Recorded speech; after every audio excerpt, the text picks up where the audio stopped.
morning, everybody, and welcome to Tiger Stadium in Alamogordo, New Mexico on a beautiful night for football as the Lovington Wildcats prepare to take on the Alamogordo Tigers. From high above Wildcat Stadium, I'm TJ Miracle. Don Morgan patrolling the sidelines for us tonight.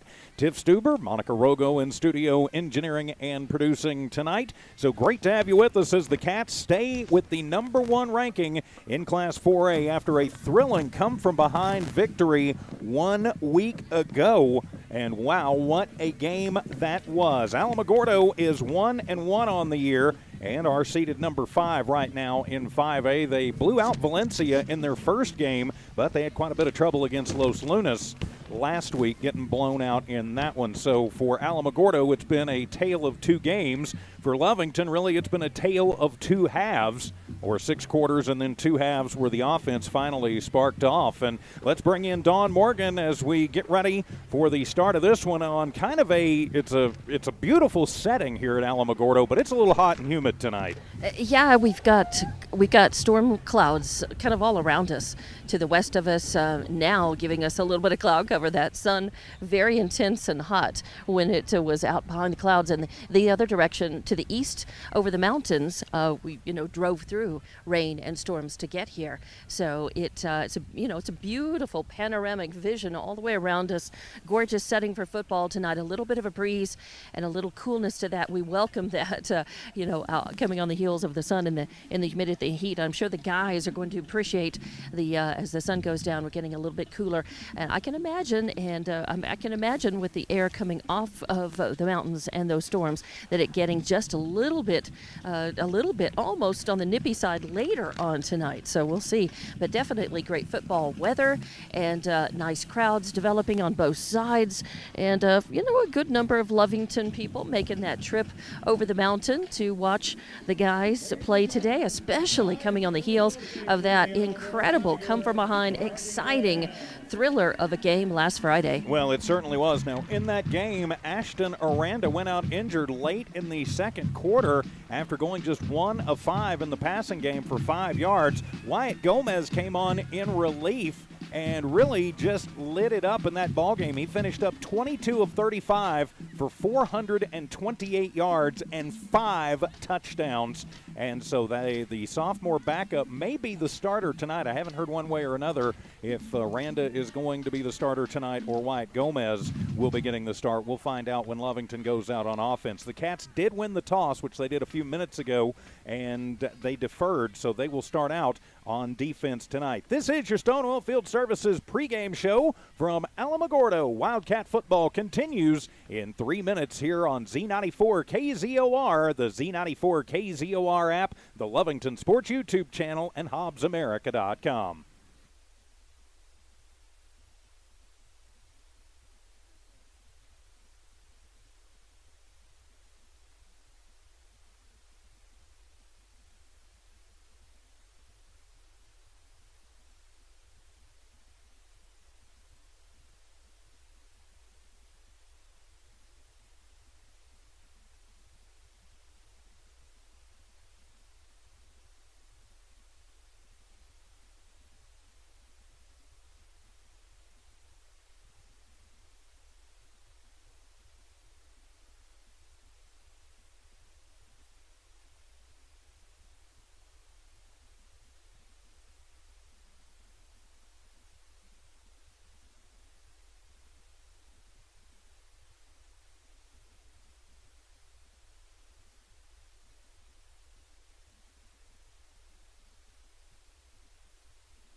Welcome back to Alamogordo. Wildcat football continues here on Z94 KZOR, the Z94 KZOR app, the Lovington tab at HobbsAmerica.com, and the Lovington Sports YouTube channel. Please do subscribe to the Lovington Sports YouTube channel. Of course, our video feeds are provided free of charge thanks to our great sponsors like Stone Oilfield Services, our pregame sponsor. I'm TJ Miracle from high above Tiger Stadium. Don Morgan patrols field side. Monica Rogo, Tiff Stuber in studio getting us engineering and going tonight. So, Don, I know you were down there for the coin toss, and after seeing everything up close and personal last week, what do you think are going to be the keys tonight for this Wildcat squad? The defense is just going to have to hold strong at first. I think it's going to be really important for Lovington to keep Alamogordo from just coming in and scoring right away.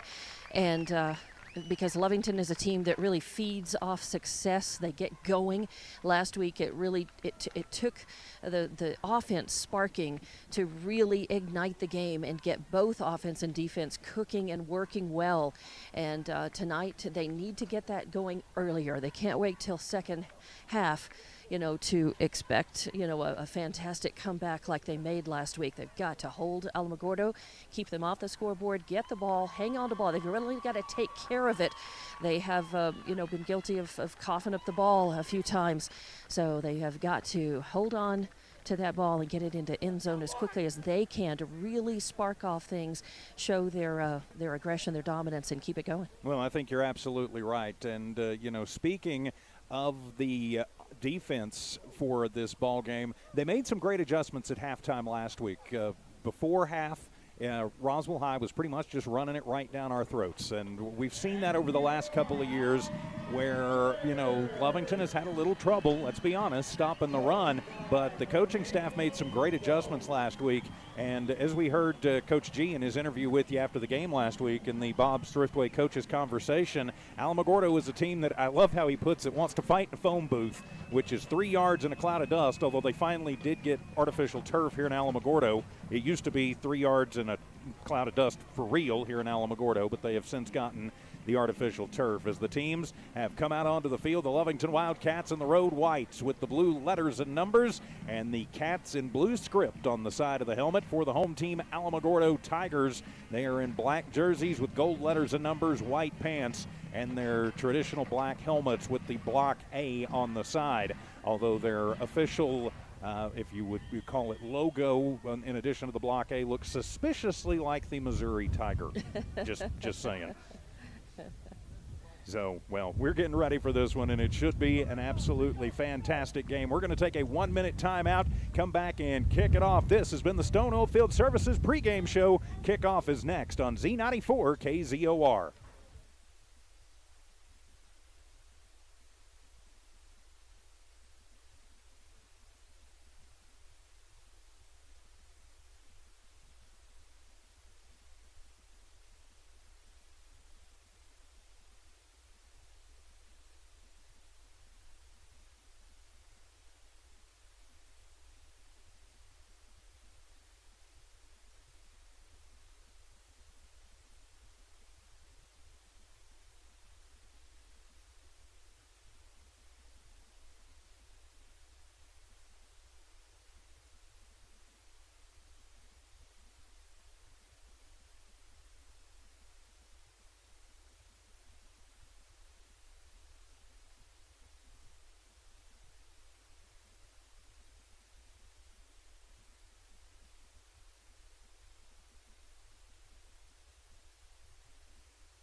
Back here in Alamogordo, getting ready for the start of game number 3 of the 2021 high school football season. The number 1 Lovington Wildcats came the long way over the mountain to take on the number 5 in 5A Alamogordo Tigers. I'm TJ Miracle. Dawn Morgan is fieldside with us tonight.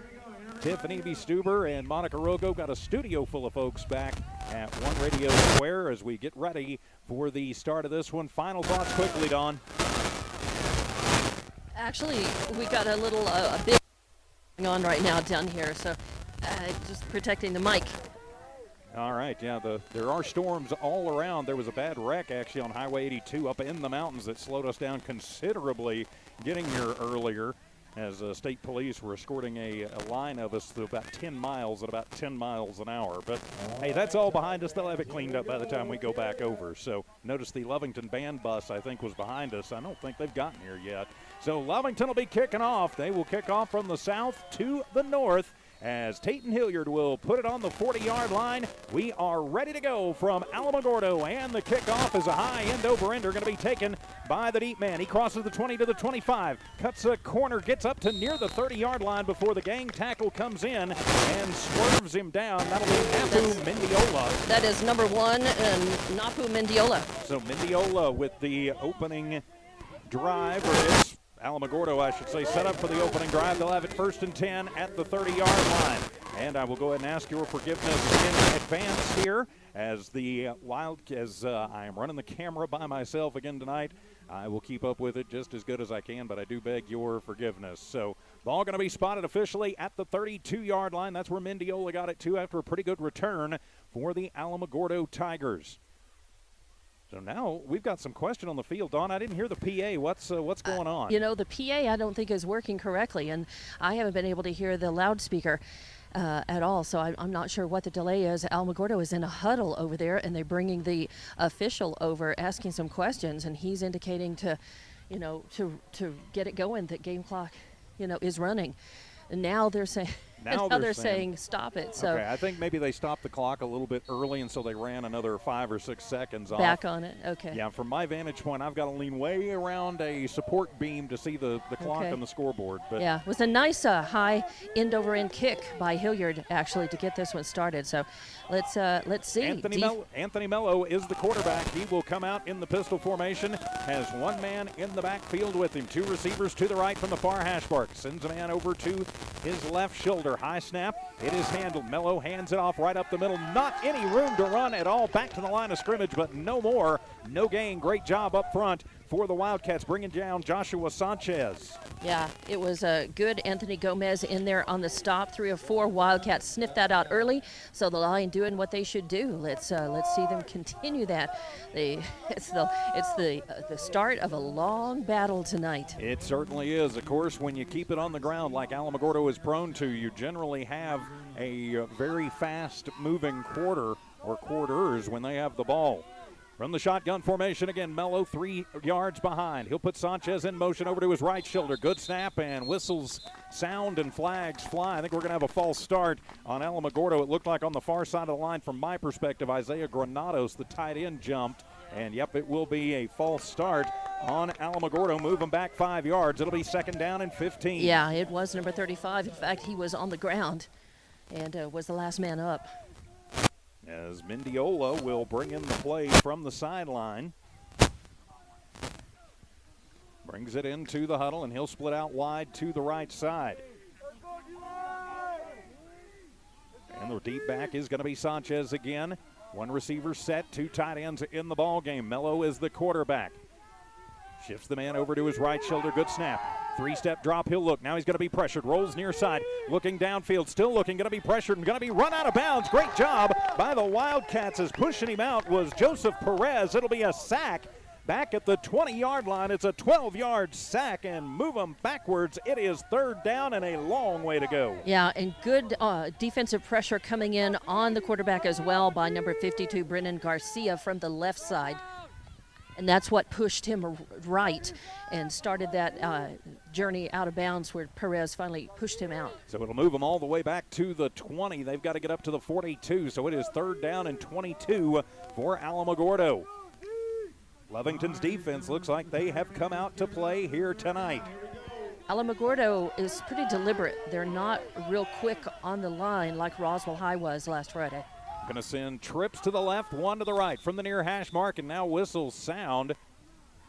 And what's going on here? And it'll be timeout taken by Alamogordo, as things not going well for Coach Cisco at this point. We'll keep it right here with 10:57 remaining in the first quarter. Say a big thank you to our friends at Devon Energy, the Lovington Schools, Lovington Auto Supply, Eunice Pump and Supply, the Lee County Electric Cooperative, and Stone Oilfield Services, making Wildcat football possible. Also, couldn't do this without Navajo Refining Company, nor Lee Hospital, Now Pharmacy, Man Welding, Bob's Thriftway, and the First American Bank of Lovington. 0-0 on the Now Pharmacy scoreboard. A timeout taken by Alamogordo. So far, so good for the Wildcat defense, Dawn. And you were cutting out just a little bit, so I didn't hear that question. But Coach G, as soon as he realized that there was a timeout, he started calling for water, pulling his team in, and they got into various huddles with the different coaches. Coach G taking the secondary, saying a few words to them. So and Lovington going right back out. And very hot and humid, to be sure, so keep them hydrated. Trips to the left, two to the right, empty set in the backfield. Mello looks, he's going to be pressured, flushed, rushes up the middle, gets past one, gets through two, is finally going to be brought down back up at the 32-yard line. So Mello is going to get the 12 that he lost back, but it'll be 4th down and 10. And so it should be punt time now for the Tigers. Thought he was going to be down back, way back near the line of scrimmage, but it was a good takedown by Isaac Henson. And managed to slip a tackle from Jaime Perales, which is what broke him free. So, and it will be punt time as back deep to receive for the Cats. It'll be Taton Hilliard. He'll set up back around his own 23-yard line as we await the punt from Alamogordo. Well, the Alamogordo punter going to try and flip the field. High snap, it is handled. And that's, we're going to have roughing the punter. And so that'll go out of bounds at the 40-yard line, but just getting a little bit too excited there and running into the kicker, Braden Money. And so the question is it going to be a personal foul or is it going to be just the incidental contact? It's the difference of 5 yards and 10 yards. So let's see what they are going to say as Money got creamed there as Lovington's special teams just getting a little bit antsy on that one, trying to make something happen. Yeah, I think it's interesting. Money had already angled himself over to the left and obviously was making a very deliberate kick to kick it to where it wasn't catchable and went out of bounds. And the head official comes over and talks to Coach Cisco. I still haven't seen an official signal up to the booth of roughing the kicker, or whether it's roughing the kicker or running into the kicker. So we're still waiting to find out, as it looks like he's picked the flag up, but still nothing doing. Are they going to say maybe offsetting fouls and so replay? That's the only thing it could be. And nope, now they're going to move it up. And so will it be the intentional? Nope, it'll just be the 5-yard running into the kicker, not the personal foul variety. So it'll be 4th down and 5, Money to kick it again. You've got to watch for the fake here, though.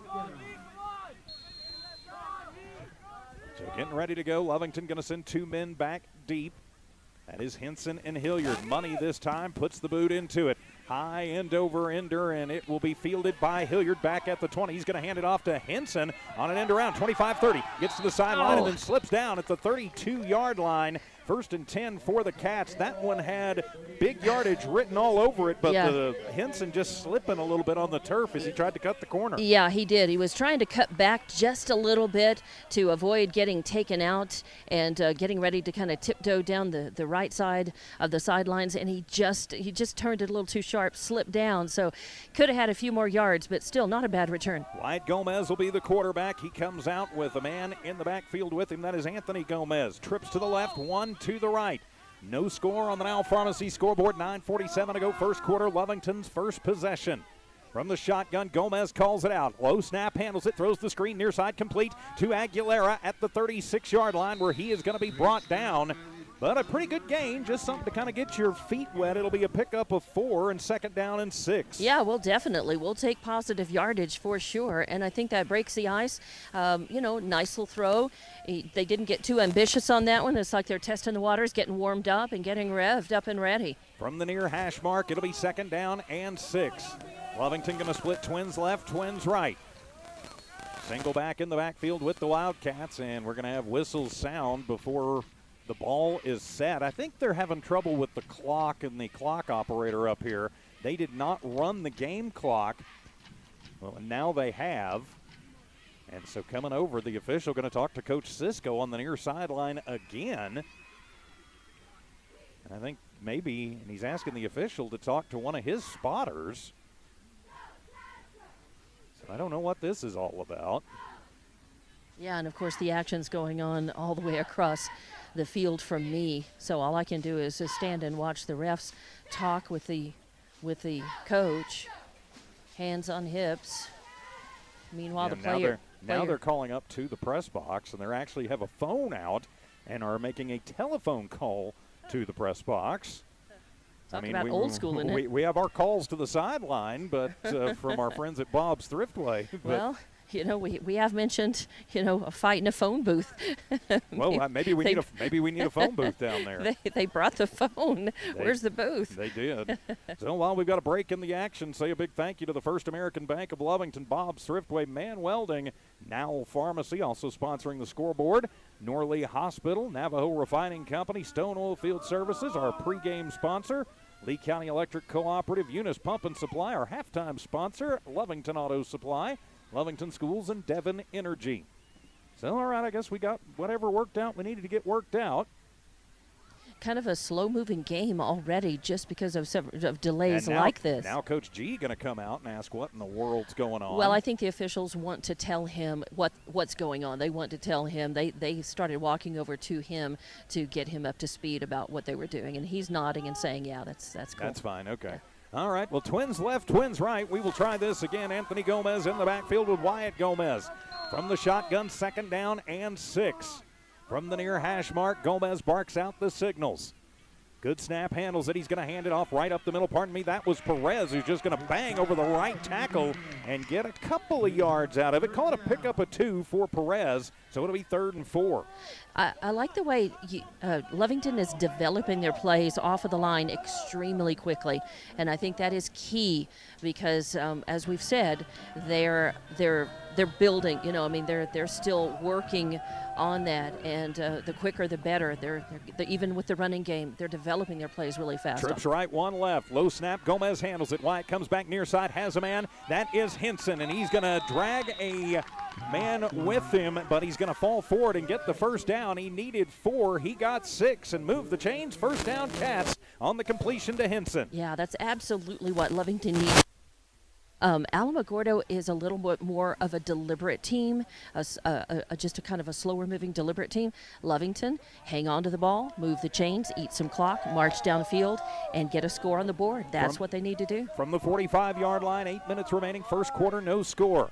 Twins right, 1 left. Moving from the right to the left, handing it off, and nowhere to go up the middle for Perez. He's going to be moved backwards, and he's going to lose a couple of yards on the play. Okay, that didn't work, so let's try something different on 2nd and 12. Yeah, we know that that this offense just responds better. At least they did last week with the passing game. Now they can't do that all the time. They know that Alamogordo is going to expect it, and they're going to bring the house on the quarterback. They're going to. You don't want to get into a situation where you're inviting the blitz on every play. No, and you've got to keep them honest and just at least make them think you might occasionally. So it's 2nd down and 12. Lovington will come out, trips to the right, 1 to the left. It'll be Gomez in the backfield this time. Send Aguilera in motion from the right to the left, then they send him back. And the quick pass. Wyatt has Aguilera on the little wide receiver screen. Stiff arms a man at the 50 and then slides down. Lost his footing at the 47-yard line into Alamogordo territory. Picks up 9 on the completion, and that makes it a much more manageable 3rd and about 3. Yeah, that's really nice. He had lots of pressure coming at him from Tristan Barris. And, it was a little bit of a slip, but I really think he was just going down because he saw Barris bearing down on him. So it'll be 3rd down and 3 for the Wildcats. Clock continues to move. 6:40 remaining first quarter. An important 3rd and 3. Twins left, Twins right from the far hash mark. Low snap, Wyatt handles it. Comes, looks near side, throws near side in. Jaime Corrales in his hands and out. The ball came in just a little bit low, and I think maybe he was hearing some footsteps from Joshua Sanchez. It looked like he was ready to tee off on him, but it'll be incomplete, and so now it'll be decision time for Coach G. I don't think it'll be much of a decision. We know G means go, especially when you're in the other team's territory. Yeah, even though their field position, it could be better still. I think they're definitely going for it. So 3 yards, that's all they really need. We'll see what happens. 4th and 3 from the 47-yard line. Twins left, twins right, a 4-receiver set. Gomez with Gomez in the backfield. Wyatt with it, slings it near side and overthrows his intended target, Henson, on the near side. Henson was running a little in route, and it looked like Gomez thought he was going to run to the flag on the out, and so incomplete and over on downs to Alamogordo. So the Tiger defense bends but does not break. So now it'll go back over to the Wildcats, and it'll be up to them to shut down this Alamogordo offense once again. So Anthony Mello will bring his team back out onto the field. And so the Tigers will have it 1st and 10, their best field position. Thank you, Lovington, from the 48-yard line. Still inside their own territory. Moving from the left to the right on your radio dial from my perspective, right to left from Dawn's. We are across the field from each other here in Alamogordo. And a late sub coming in for Alamogordo, and Coach Cisco going to call the timeout. So burning his second timeout in the first quarter. No score on the Now Pharmacy scoreboard. 6:21 to go in the first. We're back in a minute on KZOR.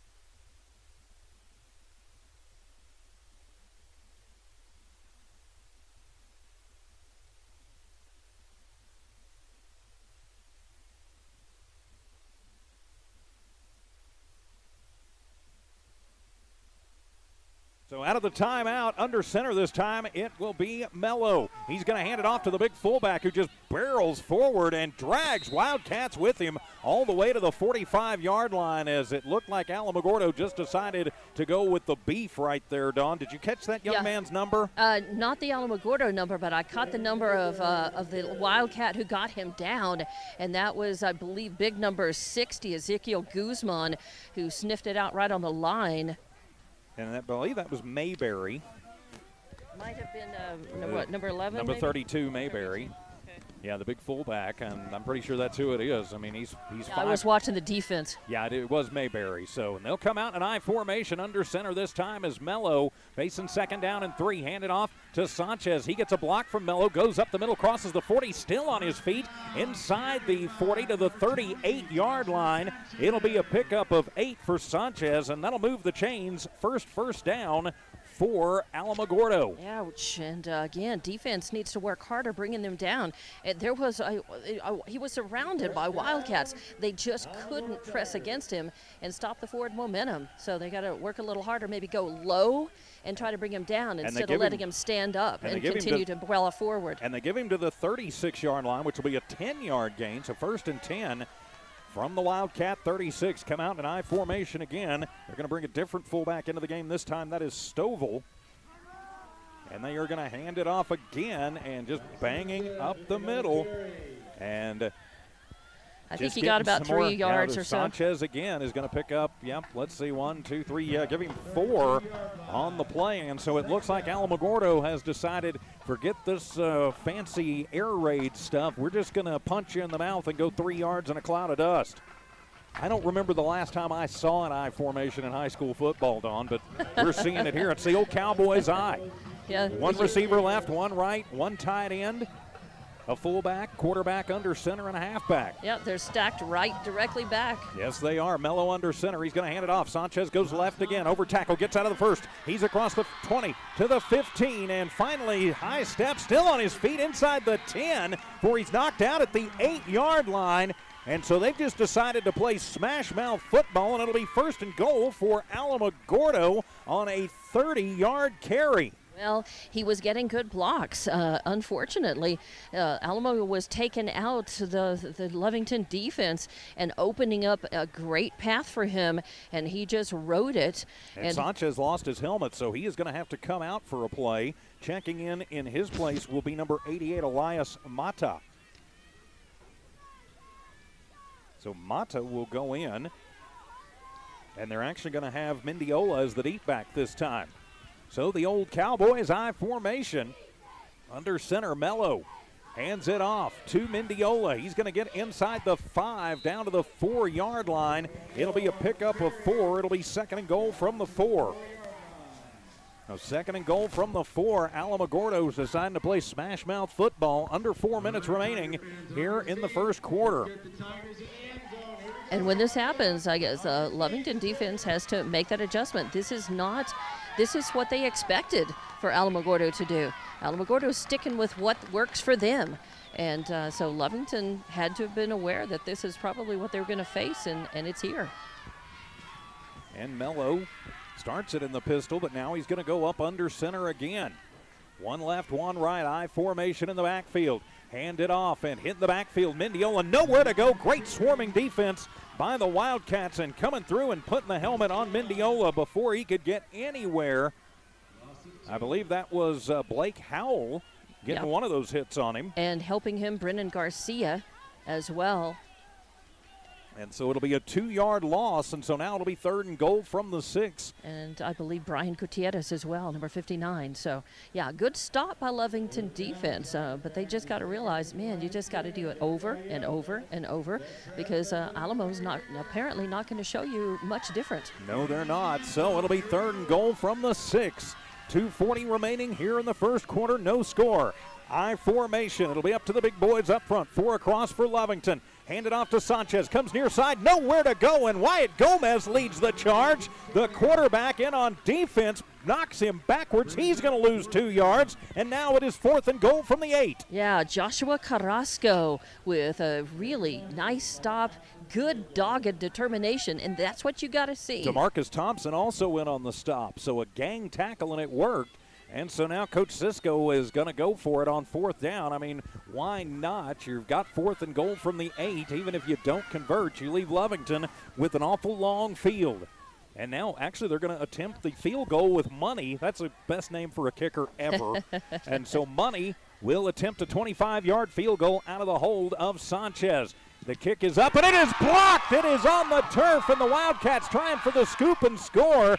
Not going to get that, but the blocked field goal. Nice job by the Wildcats. Thompson's the one who got the hand on it. And recovering that was Adam Aguilera. It'll be first and 10 for the Wildcats from the 25. Disaster averted. Man, nice to see that. They just brought it from both sides, and they did that cleanly. No penalty on that. It was just an awesome special teams and defensive performance there. Great job for the Wildcats. And a quick note, I got an email earlier this week. Well, we'll talk about that here in just a minute as the Cats come out on offense. Gomez from the near hash mark from the 25-yard line. Twins left, Twins right. No score here in this first quarter. Marking it out is Gomez. Fakes the handoff to Gomez. Comes across the middle. Great throw. Has a man. Gets out of a tackle to the 40. Inside of the 45. That is Aguilera running out of bounds at the 45-yard line. It'll be a pickup of 20 and move the chains. First down, Cats. Yeah, that was really a nice play. I tell you what, the offensive line protecting Gomez a little bit, but Gomez did a nice little scramble. I mean, he's starting to shift the feet, kind of move quickly, be a little more fluid. He found his man on the run and again, with pressure on him. And again, I apologize. I'll fire the camera guy next week if I can find a replacement for me. So from the shotgun again, first and 10 for the Cats. Low snap, Wyatt handles it, hands it off up the middle, giving a little running room to Perez that time.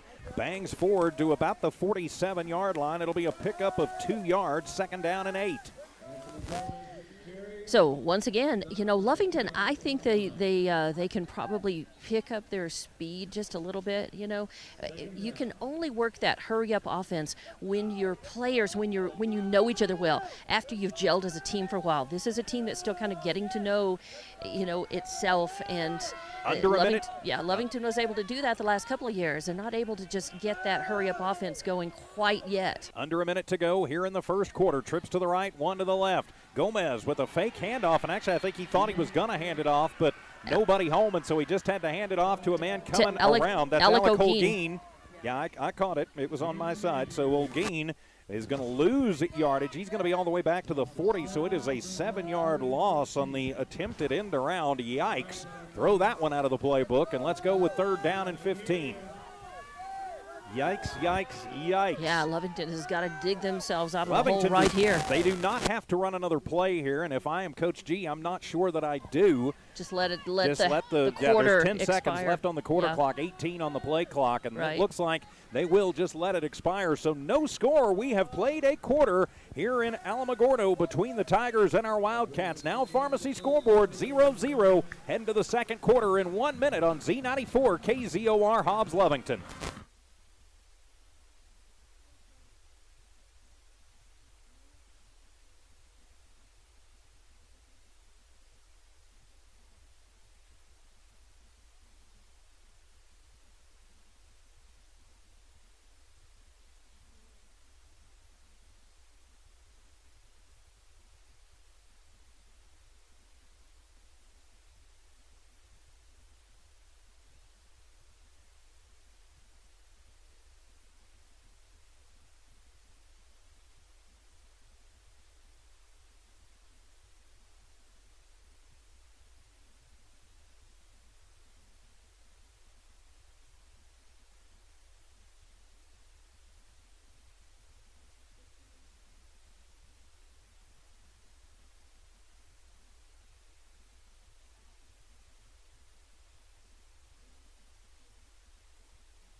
No score after the first quarter back here in Alamogordo. Start of the second, and it is 3rd down and 15 for the Lovington Wildcats.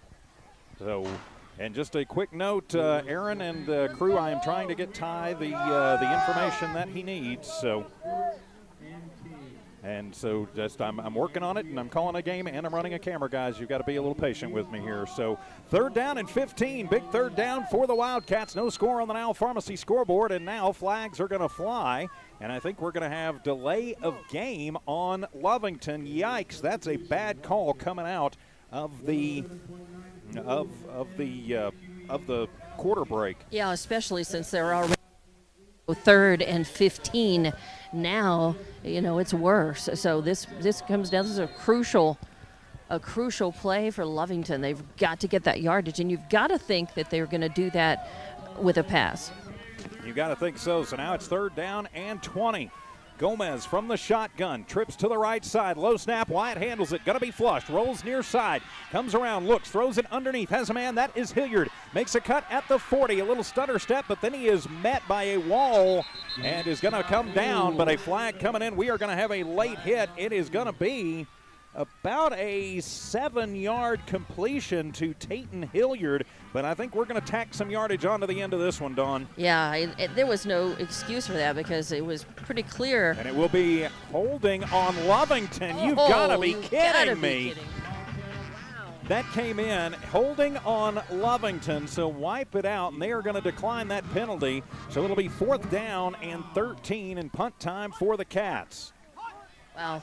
So, again, one of those things that, it's happened. Lovington occasionally shoots themselves in the foot, and what they have to do is come back and just, move forward. Just move forward. So and work on trying to shake the ball loose, get it back, and get on the board. Hilliard to punt it away as Mendiola will go back deep to receive for Alamogordo. So a bad penalty at a bad time for the Wildcats. So Hilliard going to send a man in motion. Good snap. Tayton with it. Pops it up on the near side. And it is going to bounce and then take a Lovington bounce and come out at the 38-yard line. So that's where Alamogordo will take over. 1st down and 10. 10:37 to go here in the first half, Dawn. Yeah, Lovington, of course, defense got to really hold tough here. This is grit and gut check time, because Lovington has got to take that ball back and then work on getting it into the end zone. These teams are kind of at a stalemate. The energy is kind of low here, and on the sideline, I can feel that. I mean, these guys they're just in grit mode, but you've got to kind of put it into extra gear. So they've really got to work on maybe forcing a turnover, getting that ball back, getting in the end zone, make some excitement happen, and really get a spark going. So it'll be Alamogordo football. 1st and 10 from their own 38-yard line. I formation once again. Fake the handoff, rolling near side is Mello. He's going to be flushed, lets it go just as he's hit, throws it down the field, and he's got a man across the 35 near the 30. How in the world did that kid get a hand on that? Was Makai Gonzalez. And so through double coverage, Gonzalez with a huge gain. Let's see, that's 12, that's 22. That is 28 yards on the completion and moved the chains. First down for Alamogordo. Wow, I do not know how he caught that. Lovington was right with him. I mean, he was in a Wildcat sandwich and still came up with that ball. Got to give credit where credit's due. And Lovington, they've got to get tougher here. And so it'll be 1st down and 10 for Alamogordo on their first completed pass of the evening, and it's a 28-yarder, and now they'll hand it off. Right up the middle is Sanchez. He's going to be hit as he crosses the 30 at the 29-yard line. Pickup of 3 for Sanchez, but he just runs right up the gut. Yeah, good stop. What Lovington? And again, I apologize about the camera. I'm trying to do 18 things at once with the problems back at home. So the defense, is coming through on design plays. They're reading that really well. What has happened a couple of times is on blown plays where Alamogordo has just scrambled and they've made something happen out of really mistakes, offensive mistakes on the field. So it'll be 2nd down and 7. I formation. Elo up under center. Deep back is Sanchez. Marks it out, hands it off to the fullback, who just goes right over the left tackle, takes it inside the 25 down to the 22-yard line. That time it was number 33. That is Stovall, and Stovall going to pick up 6 yards on the play, and it'll be 3rd down and 1. As I work to update the score bug. So 3rd down and 1. As Mendiola will check back into the ball game for Gonzalez. 8.5 minutes to go. Alamogordo on the march again. 3rd down and 1 from the Lovington 22-yard line. I formation once again. 1 receiver left, 1 right. A little bit of a bobble on the exchange, but handing it off, and Sanchez is going to get it to the 20. He'll have enough for the 1st down.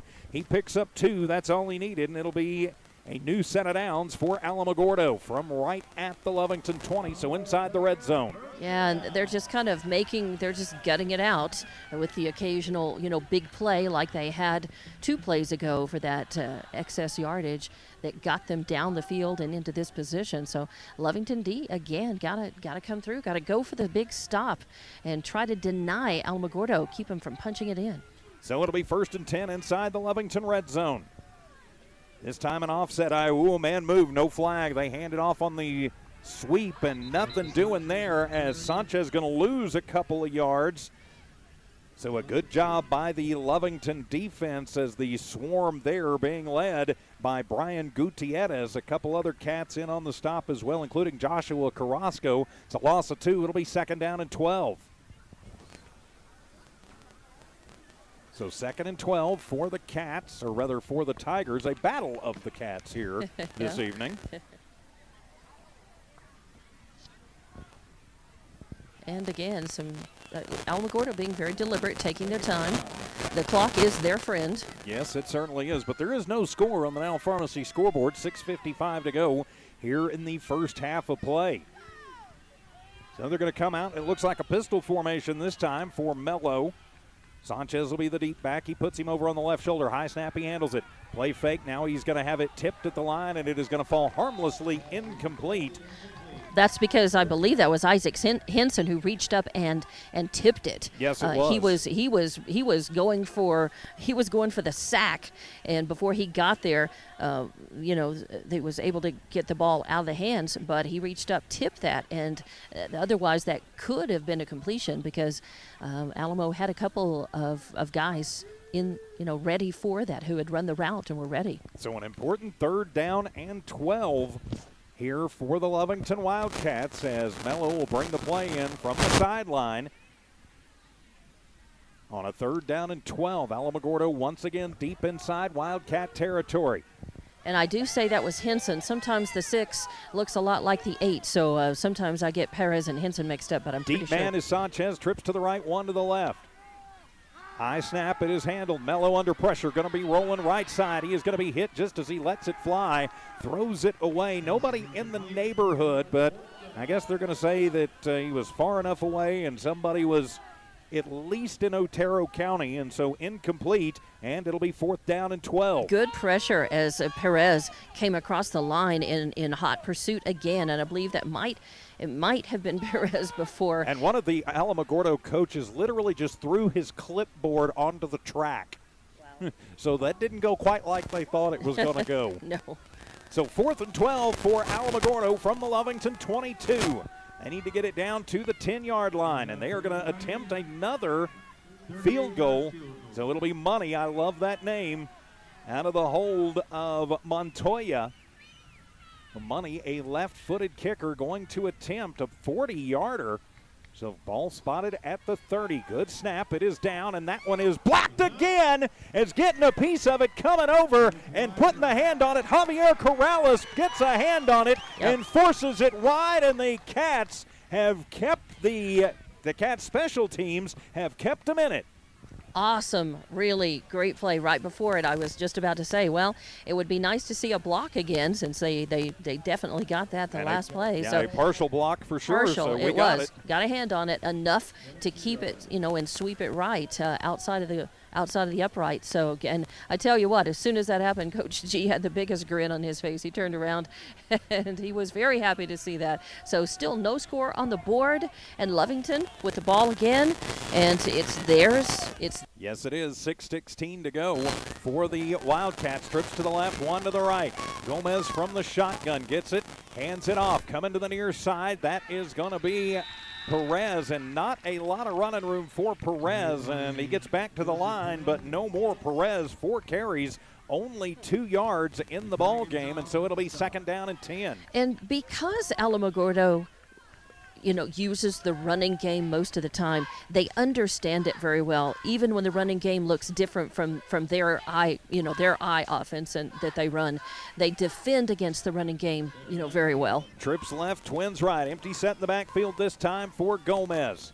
3 across the front for Alamogordo. They're going to spread out with them. Good snap. Throw the screen near side. It is going to be complete, but slipping down after the reception. He got it out to, was that Perez? Perez, That was Perez, his first catch. But he is actually going to lose a yard on the completion, and it's 3rd down and 11. Yeah, just didn't have a chance to get the footing. I've noticed, I think this field, must be just a little slippery than Lovington, having a little harder time adjusting to it. Of course, this is a field Alamogordo plays on all the time. They're used to it. Yeah, but I've noticed a lot of it must feel a little bit slippery. They're getting no traction. It is a brand new field. I think last time we were here it was dirt. So send a man in motion from the left to the right. Low snap, Wyatt handles it. Is going to be pressured, and Stovall is going to get him back at the 15, and he coughs the ball up, and Stovall going to come up with it for Alamogordo. That is a horrible fumble. The sack going to be credited as Gomez goes down back at the 14, make that the 16-yard line. So it's an 8-yard sack and a fumble. You cannot give it to him with that kind of field position. No. Yikes. And I saw the hit that knocked the ball loose. It was a hard hit, and it was directly from the side, and that hit just completely was against the shoulder and the arm, and Gomez did not have that tucked tightly, and it just squirted loose immediately. 1st and 10 from the 16-yard line inside the Wildcat red zone. The Tigers have pretty much been living there here in the first half, but fortunately a couple of great special teams play, 2 blocked field goals, I should say, have kept this score on the Now Pharmacy scoreboard with goose eggs. So Mendiola is going to come in as time expires. And did they get the timeout called, or are they going to whistle him for delay of game? They should whistle him for delay of game. Yeah, I think and so. nope, they're going to say that he's taken his last time out. Wow. All right. You know, I'm not sure if I would just take the delay of game. They've got great field possession. And nope, they're going to say, oh, sorry, we ran the clock before we had the ball set, so it's a freebie. So the I formation, 1st and 10 from the 16-yard line, deep inside Wildcat territory. Play fake, rolling right is Mello, looking for the end zone and short-arming it to his man over there, but pretty good coverage down the field by Aguilera. Adam was right where he needed to be. I'm exactly. sure the Lovington soccer team would like for Adam to spend a little less energy. He and Isaac Henson, both of them playing for the soccer team as well, and they've got games tomorrow. So. Yeah. And they're a good soccer team, Lovington boys, very good again this year. So we've got some tremendous athletes who are able to shine in football, basketball, soccer. I mean, multi-sport talents, shining here in football as well. Yes, we do. And so it'll be 2nd down and 15 out of the incomplete pass. 4:46 to go, first half. Twins to the left, I formation behind Mello. Hand it off to the big fullback. Actually, he just keeps it himself. Goes inside the 10 to the 9-yard line. It'll be a pickup of 7 on the design keeper for Mello, and so that'll make it 3rd down and about 3. And it was actually a good fake. There was a good fake in the backfield, and it bought him a little bit of time and moved him forward a few more yards, and Lovington just not picking that up as quickly.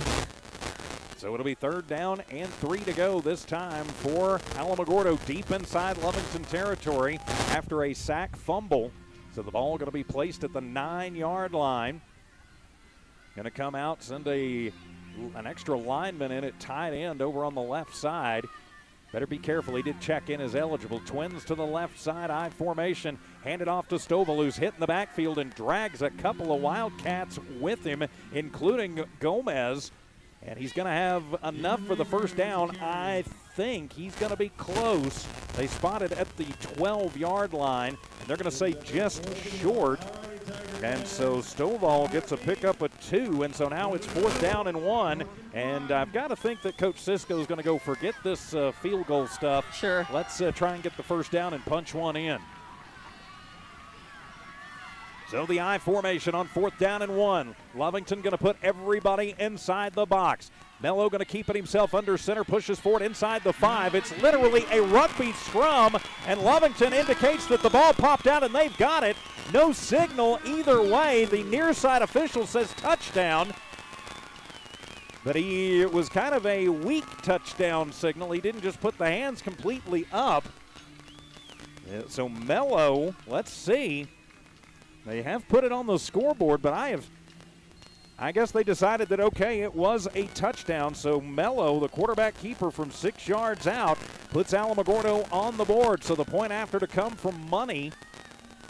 Lovington going to bring the house to try and get it. 6-0 on the Now Pharmacy scoreboard. Lovington trails. Low snap, it's handled. Money gets that one up and gets it away, and it is good. With 3:11 remaining in the first half, Alamogordo draws first blood. They take the 7-0 lead. We're back in 1 minute on KZOR.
A 6-yard quarterback keeper that had the ball pop out, but not in time. results in a touchdown for Anthony Mello. The point after is good, and Alamogordo in the Battle of the Big Cats takes a 7-0 lead. I'm TJ Miracle, high above Tiger Stadium. Dawn Morgan field side, Monica Rogo in studio engineering and producing. As the kickoff from Money is a high-end over-under, be fielded back at the 10. Lovington going to fake a little starburst, and Aguilera brings it back across 15, 20, 25, 30. Got some room to the 40, to the far sideline, to the 50, to the 45, to the 40. A little stutter step, and finally going to be brought down. The last man that could bring him down, Damon Mayberry, did, but it's a huge return for Aguilera, but we've got a flag back at the 25. That's a hold. This one's coming back. That's just... that's painful if this is true. And it's on the near side of the field, so over on my side of the field, so it was away from the play and did not have any bearing on said play. Unless it's a defensive holding. It is a hold, and it is on Lovington. So it's going to be a 10-yard penalty. They're going to have it back at the 15-yard line. It goes in the books, Dawn, as a 10-yard penalty, but in reality, that winds up being about a 70-yard penalty. That is so costly, so terrible. And that, it's just a momentum killer too. The balloon, they were filling the balloon with air, and it was looking so good, and then just pop immediately. So Lovington gotta. It's a gut check time again. They just gotta forget that, put it behind them, and try to run that play again. Only this time, maybe make it to the end zone. So let's see if they can repeat that. So in the books is a 10-yard penalty, but in reality winds up being a 65-yard penalty, as that'll move them all the way back to the 15-yard line. As there was actually 2 holds on the play. There was another one up near midfield, which they declined. So yikes, 1st and 10 from the 15 for the Wildcats. So not quite in the shadow of their own end zone, but they have got to move and move quick with just 3:11 to go on the Now Pharmacy first half scoreboard clock. They're way too close to their own end zone for comfort. They've Gomez get from out the shotgun, low snap, handles it. Wyatt brings it back, gets it to Tate at the 20, makes a man miss, 25, to the 30, to the 35, and finally steps out with a man hanging on for dear life. That was Gonzalez, but gets him out across the 30 to the 32-yard line, 17-yard completion, and move the chains. First down, Cats to Tate and Hilliard. Exactly, and Lovington needs to just get this energy, feed off this energy, and keep this going. This is a great way to start this. Come out of that penalty and get down the field. 2 more yards up to the 34-yard line. I like getting to add yards to it, even if I do keep my book and pen, which one of these years I'm going to learn not to do. So up at the 35-yard line. Cats will have it. Twins left, Twins right. Hand it off, and keeping it himself, and breaking through is going to be, actually that is Henson. Henson to the 50, to the 50, to the 30, to the 20. Cuts it back at the 10. High step, and inside the 10, down to the 3-yard line on a Wildcat play to Isaac Henson, and he is going to take him down. 1st and goal, Wildcats. Wow. Where did that come from? Henson just spurted out, his speed really helping him propel him, keeping him in front of Alamogordo defenders. 67 yards and move the chains. First down, Cats on a Wildcat for the Wildcats. And exactly what they needed to do. They've got to answer Alamogordo's score now, and then maybe work on, maybe do an onside kick, get that ball back, and try to punch another one in right before half. That would be so important. They at least have to match what Alamo did. First and goal from the 2-yard line, from the shotgun, low snap. Wyatt handles it. Gomez, pump fake, and he's going to be hit back at the 10, throws it across the middle, has a man at the goal line, and puts 6 on the board. Touchdown, Wildcats. Adam Aguilera bails his sophomore quarterback out. It's 2 yards into the end zone, and the Cats have answered back. Tremendous play and such grace under pressure there, as it looked like he was going to go down. Gomez was going to go down before he could get that ball off. Great reception as well. Had to climb some stairs with some ups to be able to bring that down. And awesome play by Lovington. Let's see if they're going to go for 2. And looks like they are sending the kicking team on, so they will attempt to tie this ball game. Of course, Lovington will have the ball first in the second half. They did win the toss and decided to go to defer, so they will have the ball first in the second half. So out of the hold of Henson, it'll be Hilliard to attempt the extra point.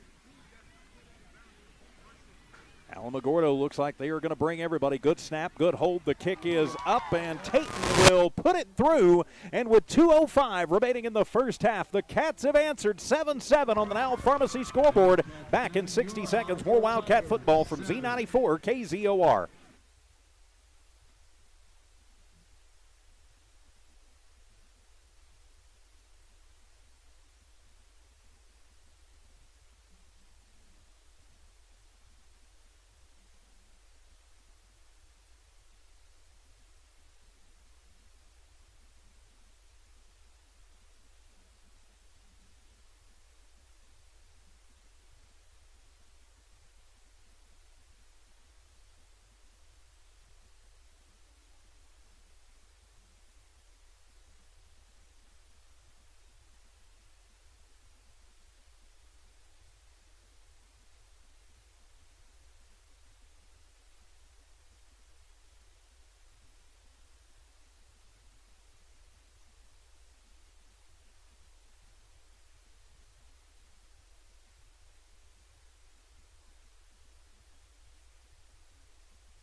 A 2-yard touchdown strike from Wyatt Gomez to Adam Aguilera. The point after tacked on by Tayton Hilliard, and we are all tied up at 7 apiece. From Alamogordo, I'm TJ Miracle, high above Tiger Stadium.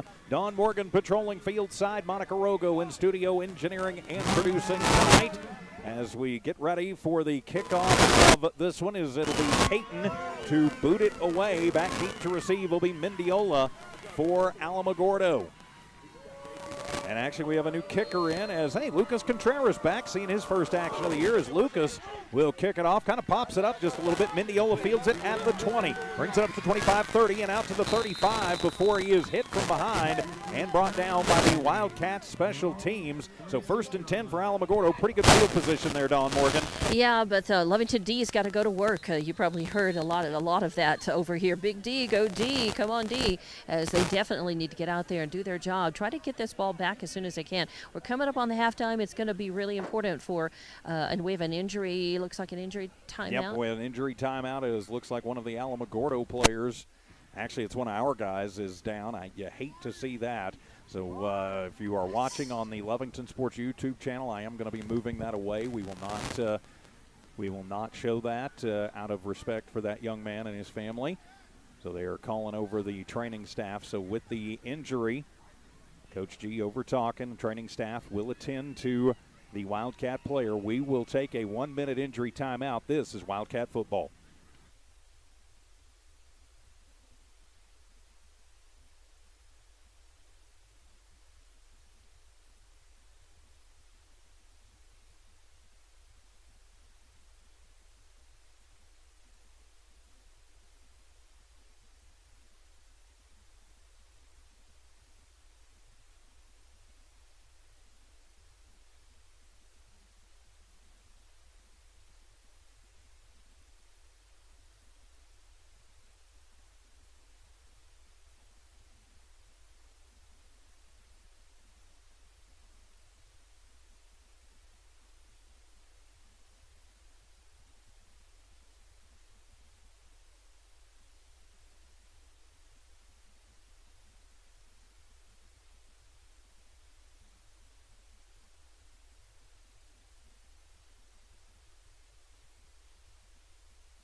Welcome back to Alamogordo. We are in an injury timeout as a Lovington player is down on the field. He is being attended to by the AMR crew here in Alamogordo, and he sat up, and so they're taking no chances. I believe that is Javier Corrales that is down. So Don, can you hear me down there? Yeah, okay, I can hear you fine. Hey, it is Corrales. He's up, and that's a good sign.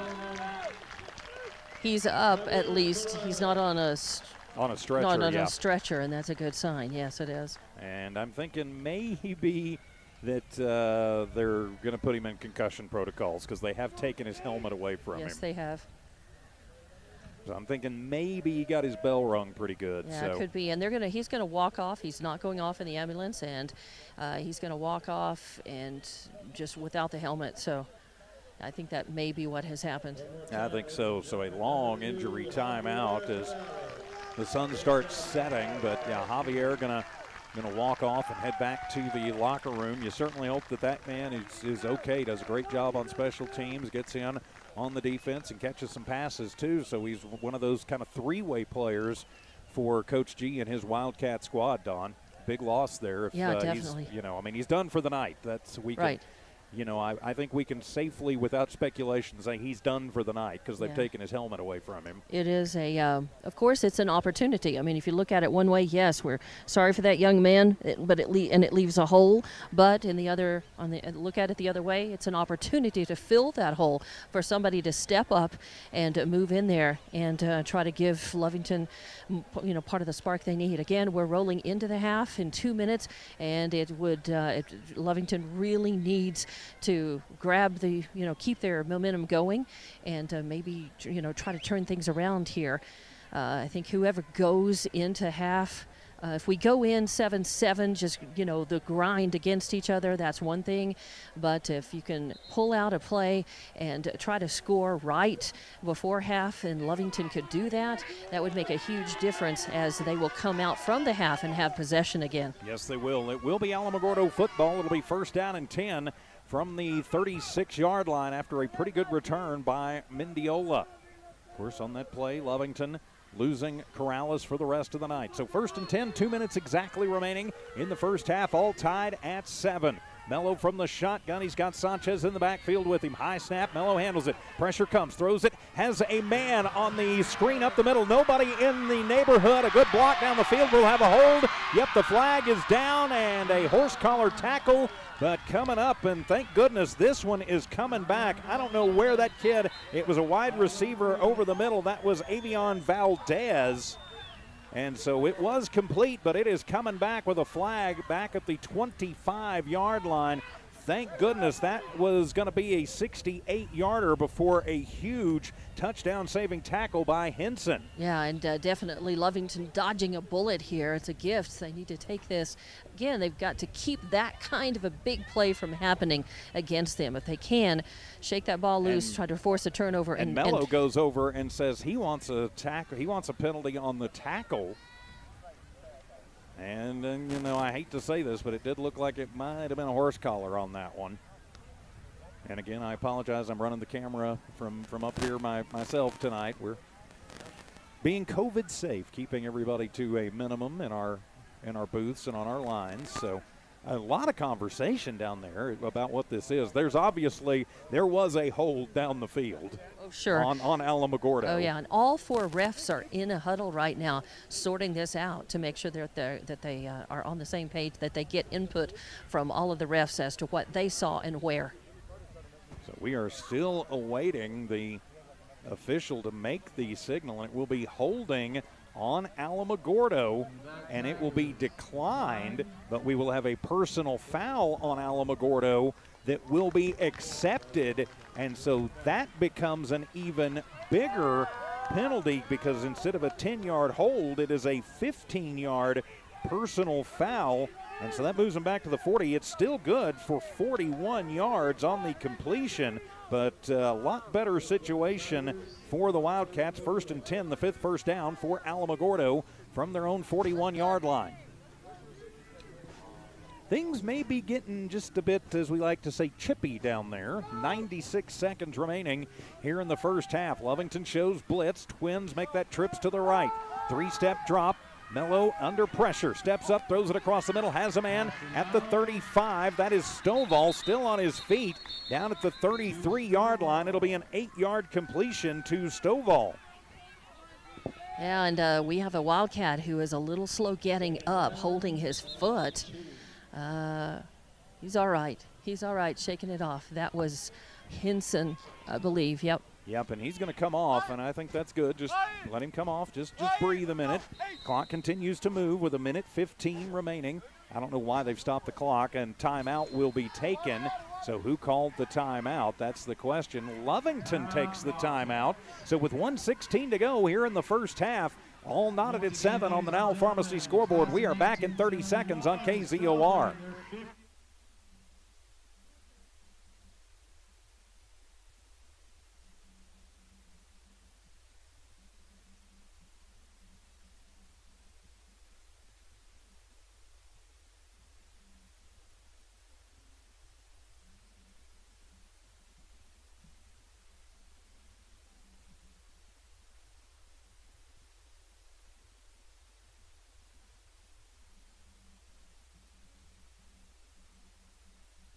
Welcome back to Alamogordo Wildcat football on the Lovington Sports YouTube channel. Please give us a subscription on that YouTube channel. We would certainly appreciate that. We'd like to get to 1,000 on that, if at all possible. Also, of course, you can watch the games free on the Lovington Sports tab at HobbsAmerica.com. It's also free, I should mention, to watch it on YouTube. And, of course, we never ask you for any personal information. Just link up to our Facebook page. And you will always have the links right there, or if you subscribe to the YouTube channel, always free there. Of course, we're proud to let you listen live, too, right here on your radio home for the Cats all over southeast New Mexico and West Texas on Z94 KZOR, Hobbs Lovington, and around the world, too, able to listen for free on the Z94 KZOR app. I'm TJ Miracle, Dawn Morgan Fieldside.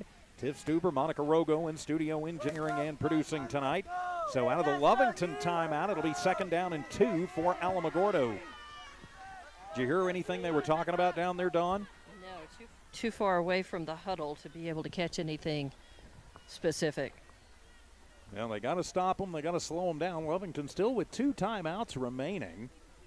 7-7 on the Now Pharmacy scoreboard. Be interesting to hear what Coach G has to say in the Bob's Thriftway coaches conversation going in to the Lovington Auto Supply Napa Know-How halftime show. So here we go as they will set the ball at the 33-yard line. Need to get it to the 31. 2nd down and 2. Spreading it out this time. Trips to the right, 2 to the left. Right in the middle of the field. Lovington shows blitz. High snap. Mello handles it. Going to step up in the pocket. Now he's going to be brought down back at the 34-yard line. Great job by the Lovington Wildcats, and leading the charge, Josh Carrasco. He's going to get at least partial credit for that sack. And was Jaime Avita on that too, Don? 59, definitely. Oh, okay, 59. Brian Gutierrez. Yeah, good job by Gutierrez. That 9 and that 0 kind of look a little different. It'll be a 7-yard sack, second one of the ball game for the Wildcat defense. So now it is 3rd down and 7. The 3rd and the long, 7 short 8. 36 seconds remaining. Trips right, Twins left. Wildcats show blitz. Good snap this time. Mello right up the middle is going to be met at the 35. Great job for the spy, the linebacker in the middle, to stay home and bring him down on that one. That was Wyatt Gomez, wasn't it, Don? Yeah, that was 25. No, that was 25. It looked like 25 Joshua Carrasco.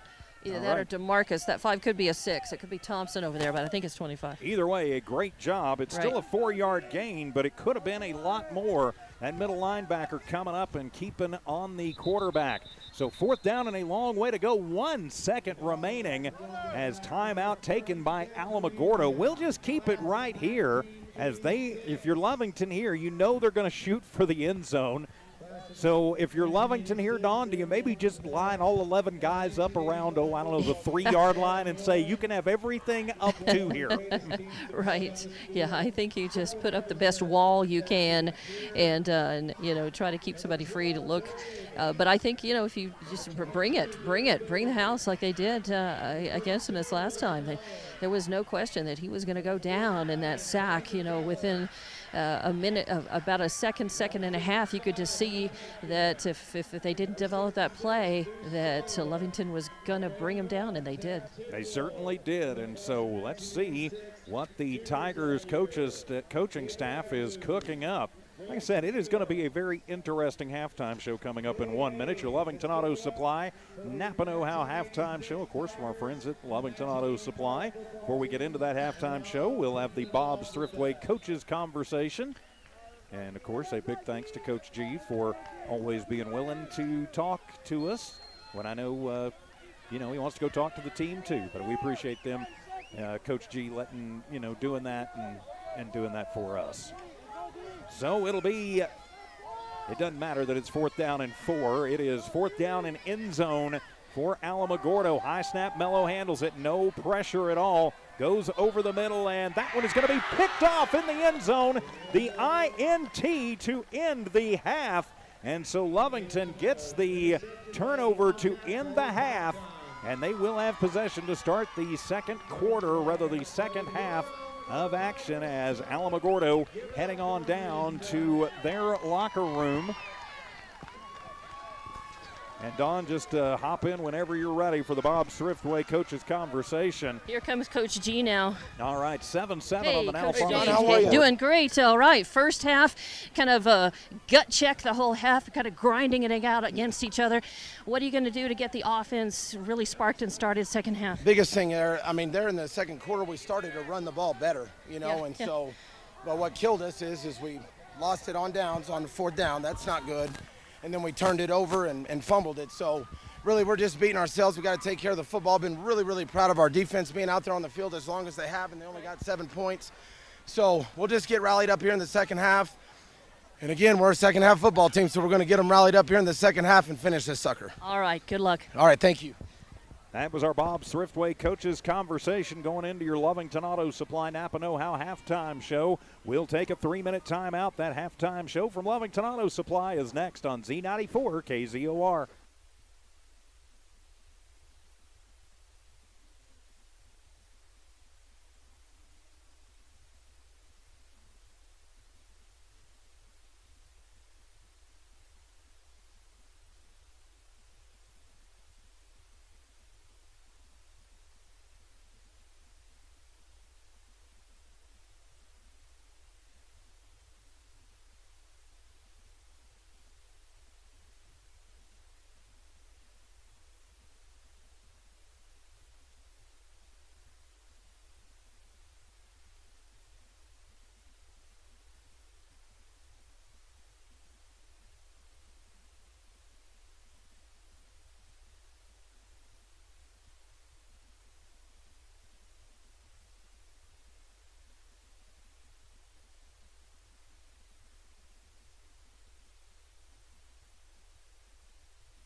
Welcome back to the Lovington Auto Supply Napa Know-How Halftime Show from Lovington Auto Supply, 217 West Avenue D in Lovington. You know you're going to need the Napa Know-How for your car. Well, go get it from the good folks at Lovington Auto Supply. I'm TJ Miracle, high above a sauna-like Tigers Stadium. Dawn Morgan, fieldside, Monica Rogo, Tiff Stuber in studio engineering and producing, as we have sometimes the most interesting conversations off the air, as this is a beautiful setting for football. I will say that, even if it is miserably hot. I can see the mountains and things in the background, the Sacramento Mountains. Dawn, looking out from where you are, you can see the base and back towards White Sands, but to my left, I can also see the Air and Space Museum, the National Air and Space Museum that's here in Alamogordo. And you were saying, oh, it's a beautiful sunset. You can't see it.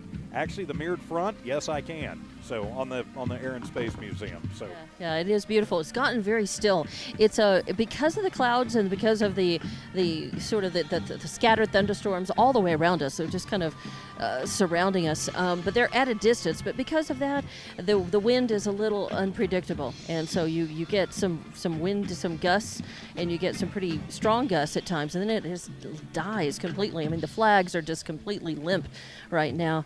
As Alamogordo Band out doing a nice show. The Lovington Band is not here. I don't know. I thought they were. I guess that bus that was behind us may have been the cheerleaders. Equipment or cheerleaders, equipment and cheerleaders, maybe some of the equipment could be. But Lovington Band not making the trip. I'm not sure that they're allowed to do away games. That the bands are. I think they're not traveling, this season to away games. I think they're mostly they're at home. I don't swear to that, but I think that is what's going on. However, Roswell's band, Roswell High, sent their band to Lovington, for that game, and so it just may be personal choice. Well, maybe distance related. Distance, exactly. So. The distance and the time, the travel time, that's involved. This game was bumped up by half an hour because of the travel time.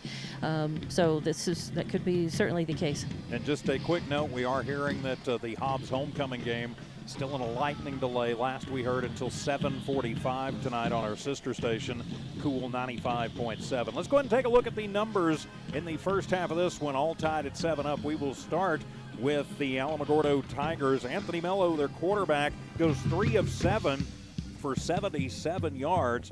Had a couple of big completions, no touchdowns, and 1 interception. Completions of 28 yards to Gonzalez, 41 yards to Valdez, and an 8-yarder to Stovall. On the ground, their leading ground gainer is Sanchez. He's got 8 carries for 45 yards. Mello next on the list. He's got 6 carries for 10 yards. That gets a little skewed because he was sacked 2 times by the Wildcat defense. He did have a 6-yard touchdown run. In total, 77 through the air for Alamogordo, 65 on the ground, 142 total for the Tigers in the first half with that 1 turnover. They were whistled twice for penalties for 20 yards. And so no points in the first, 7 points in the second. That's how they get to their 7 points on the board. They did have 5 first downs and lead that category in the first half. Turning the page for your Lovington Wildcats, Wyatt Gomez is the quarterback. He goes 8 of 10. That is incredibly efficient for 66 yards. He did have a touchdown toss late to Adam Aguilera. No interceptions. So 66 yards through the air for the Cats. On the ground, a little bit different. If it wasn't for a Wildcat snap to Henson, they would actually be in negative territory. But with a 67-yarder by Henson, they have 61 yards in total on the ground, so 66 through the air, 61 on the ground, 127 total. Lovington was whistled 3 times for penalties that amounted to 20 yards in the first half.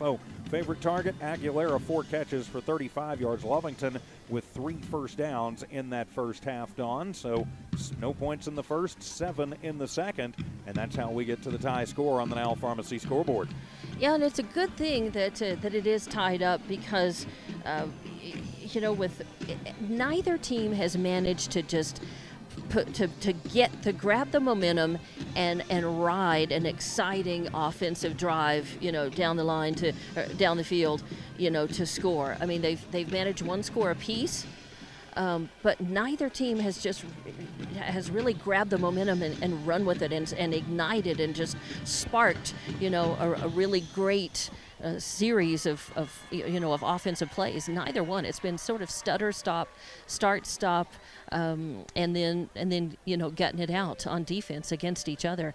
So it's been an interesting game. It's felt very flat, really, from down here on the field. I don't know what it looks like to you up there, but it sort of feels kind of flat with the occasional, excitement of either something positive or negative happening, for that matter. In terms of it's interesting that you put it that way. It has been a little flat, I think, for both of these teams. The best sports analogy I can think of to compare this is two heavyweights who are going at it in the ring. The early rounds are just kind of feeling each other out. Occasionally you'll get a flurry. Somebody will land a big shot, and then the other guy will answer, and then they'll just kind of dance around and hug. Right. Well, that's kind of what we're seeing through the first half of this one. Of course, Coach G said it. They are a second-half team. Now, we'll talk about what they need to do in the second half when we come back with your Lovington Auto Supply Napa Know-How keys to the second half. This is Wildcat Football and your Lovington Auto Supply halftime show on Z94 KZOR.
Welcome back to Alamogordo. It is your Lovington Auto Supply Napa Know-How halftime show from Lovington Auto Supply, 217 West Avenue D in Lovington. With Dawn Morgan patrolling the field, I'm TJ Miracle high above Tiger Stadium. Monica Rogo in studio engineering and producing. So as we do every halftime show around this time for your Lovington Auto Supply Napa Know-How keys to the second half. Dawn Morgan. Yeah, Lovington they need to do the same thing coming out that they needed to do at the beginning of the game. And basically, because we're tied, we're starting all over again, So they need to get that spark that they often, I don't know whether it's the coaches' motivation, motivational talks at halftime that get them so fired up and revved up for the second half. But they come out, they're going to receive, so they're going to have their offense will have the first chance to really shine and to get that spark going, because Lovington is a team that feeds off success. So they have to get it going. I mean, it's a catch-22 situation. I mean, you have to get a score on the board to have that, to build that excitement, keep that momentum, to get more scores on the board. But that's the truth. And when they do that, it really helps ignite their defense and helps them get grittier as well. Alamogordo, very slow, very deliberate, very plodding team, but they're going to come at you and they're not going to quit. So Lovington has to be the team that has some excitement excitement, that make something happen, and just come out here and try to go ahead and break this tie as soon as they can. I think it's going to be really important for them to hang on to the ball, as Coach D said. You got to hang on to the ball. You can't cough it up and to expect to win football games. So they've got to take care of the ball and get down there and get a quick score. And I think they need to just ride on that and try to just pour it on, as they did against Roswell High in the second half of that game last week.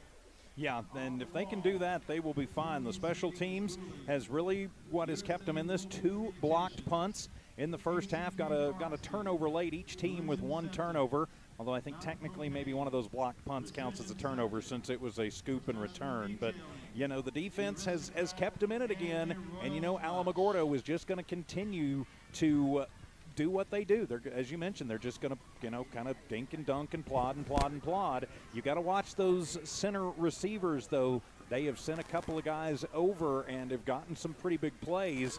A penalty saved, maybe not a touchdown, but I would think it would have wound up being a touchdown. So, be yourself. Come out firing.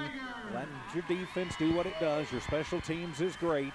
And I think all in all, at the end of this game, you should be okay as the 2 teams back out onto the field as Lovington bursts through the Wildcat banner. They did not bring the Big Blue Cat Tunnel with us this trip. Alamogordo through their Tiger Tunnel. I've never seen a yellow tiger before, Dawn.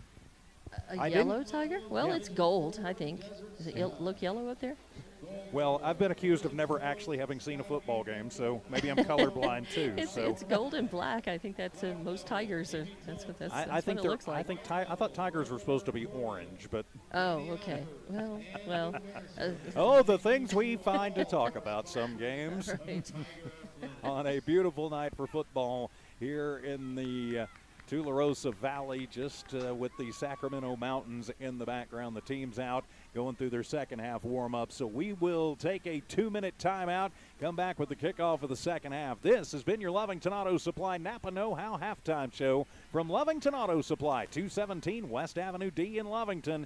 When you need a little loving for your car, get the Napa Know-How from the good folks at Lovington Auto Supply. 7-7 on the Now Pharmacy scoreboard. Back in 2 minutes for the second half. Wildcat football continues on Z94 KZOR Hobbs Lovington.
Welcome back to Lovington Wildcat football from Alamogordo tonight here on Z94 KZOR Hobbs Lovington, the Z94 KZOR app, and also watch live and free on the Lovington Sports YouTube channel. Please give us a subscription. We would appreciate that.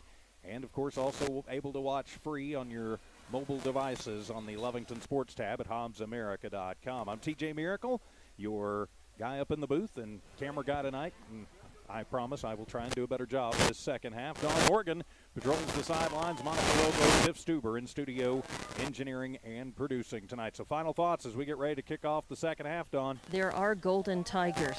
They're rare, but they happen. You looked it up. I looked it up.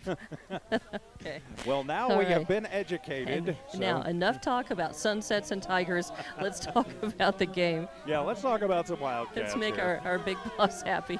Yeah. Get back to the game. Let's do that. So Money, the best name for a kicker on the planet, will kick it off from the 40. Lovington will be moving from the right to the left. That is the south to the north. And it'll be an onside kick to start things off, and doing a great job in exactly what you are supposed to do. Joshua Carrasco just gets a hand on it and then falls on it. And so good field position as the Alamogordo team tries a little trickeration to start the half, but Lovington doing what they need to do. 1st and 10 from the 40-yard line. Yeah, not only is you send one man to fall on the ball, and the next man who can get to him, you fall on top of the guy who has the ball, and that keeps the defense, the other team, from coming in and trying to get it away, and Weezer did just that. From the near hash mark 40-yard line, inside Wildcat territory, man in motion. Good snap, Wyatt with it, has time, now the pocket going to break down, goes across the middle, has a man wide open at the 40, to the 30, going to the sideline, to the 20, to the 10, put it in the end zone, 6 on the board, touchdown Wildcats, 60 yards, Tayton Hilliard to pay dirt, and just like that, the Cats have taken the lead. Kind of what we said they needed to do, right? Come out and score right away, grab the momentum and ride that spark, and let that spark your defense as well. Well, we got half of that going, and let's see if they can get the conversion. Tayton Hilliard's got to be a little bit winded, but he's going to kick the extra point. Nice job. And a good pass, good protection up front that gave Wyatt time to find Tayton over the middle, and then Tayton just turned it on and outran everybody. The kick is up, and it is partially blocked, but it finds its way over the crossbar and good. So just like that, the Cats take the 14-7 lead on the Now Pharmacy scoreboard. We'll keep it right here, and that was just one of the, you said it, Dawn, they needed to play to score. I was thinking maybe, use 3, 4, 10 plays to do it, but hey, one works. Well, we'll take one, and it only took 35 seconds off the clock. So, we are barely into the second half, and Lovington up by 7. They need to protect that lead. They cannot go to sleep. Right now, they need to let the energy of this, and you may can hear along the sideline as the guys come back. They're fired up. They need to let this fire up their defense, get in there and grit and grind it out and get the ball back as soon as they can. Well, a big play is all that it takes. As coming out to do the kickoff duties, it'll be Lucas Contreras, the junior place kicker. Special teams have been a pretty good highlight for Lovington this whole season so far, and they need to continue to perform well here. Mendiola back deep to receive for Alamogordo. Out of the kickoff of Contreras. So let's see what Coach G will do. Sometimes he likes to do that little pooch kick and see if he can make something happen. Not necessarily a traditional onside necessarily, but it is something that is in the arsenal. And over the years, we have seen that little pooch kick do things. And Lovington is huddling quite a long time right here. So we'll see what's up their sleeve. We'll have to see. They are going to spread everybody out just like it is a normal kickoff. As Lucas will come over to the near side. Prepares to kick it away to Alamogordo. Lovington up 14-7, and he will kick it away. It is a low line driver. Going to bounce at the 10 and then go out of bounds at the 8-yard line, and so that'll be a penalty, and so it'll be good field position for Alamogordo, or they can choose to have the Wildcats kick it again. I think they'll get it at the 35 if they choose to take the penalty, and it looks like that's what they're going to do. Yeah, it looks like that they're going to take that. So it'll be a kickoff out of bounds. So again, we're waiting on the official call. This officiating crew is very deliberate. Yeah, this has been a slow-moving game. I think I haven't paid attention to the time and how much time. When the ball gets thrown in and it lands at the 20, is that where it stays? Is it like, Because, it landed right perfectly at the 20-yard line. No, the ref is. Yeah, he picked it up. He's going to bring it out to the 35, side judge. Yeah, he's marching it over. We'll bring it up to the 35-yard line. 1st and 10 there for Alamogordo as they do accept the penalty. So Lovington up 14-0 on a 60-yard touchdown strike from Gomez to Hilliard. So they're going to come out in the I formation. Mello under center. The deep back is going to be Sanchez. And they'll hand it off to the fullback who comes up the middle, and we'll have a flag in the backfield. That generally says holding. Mm-hmm.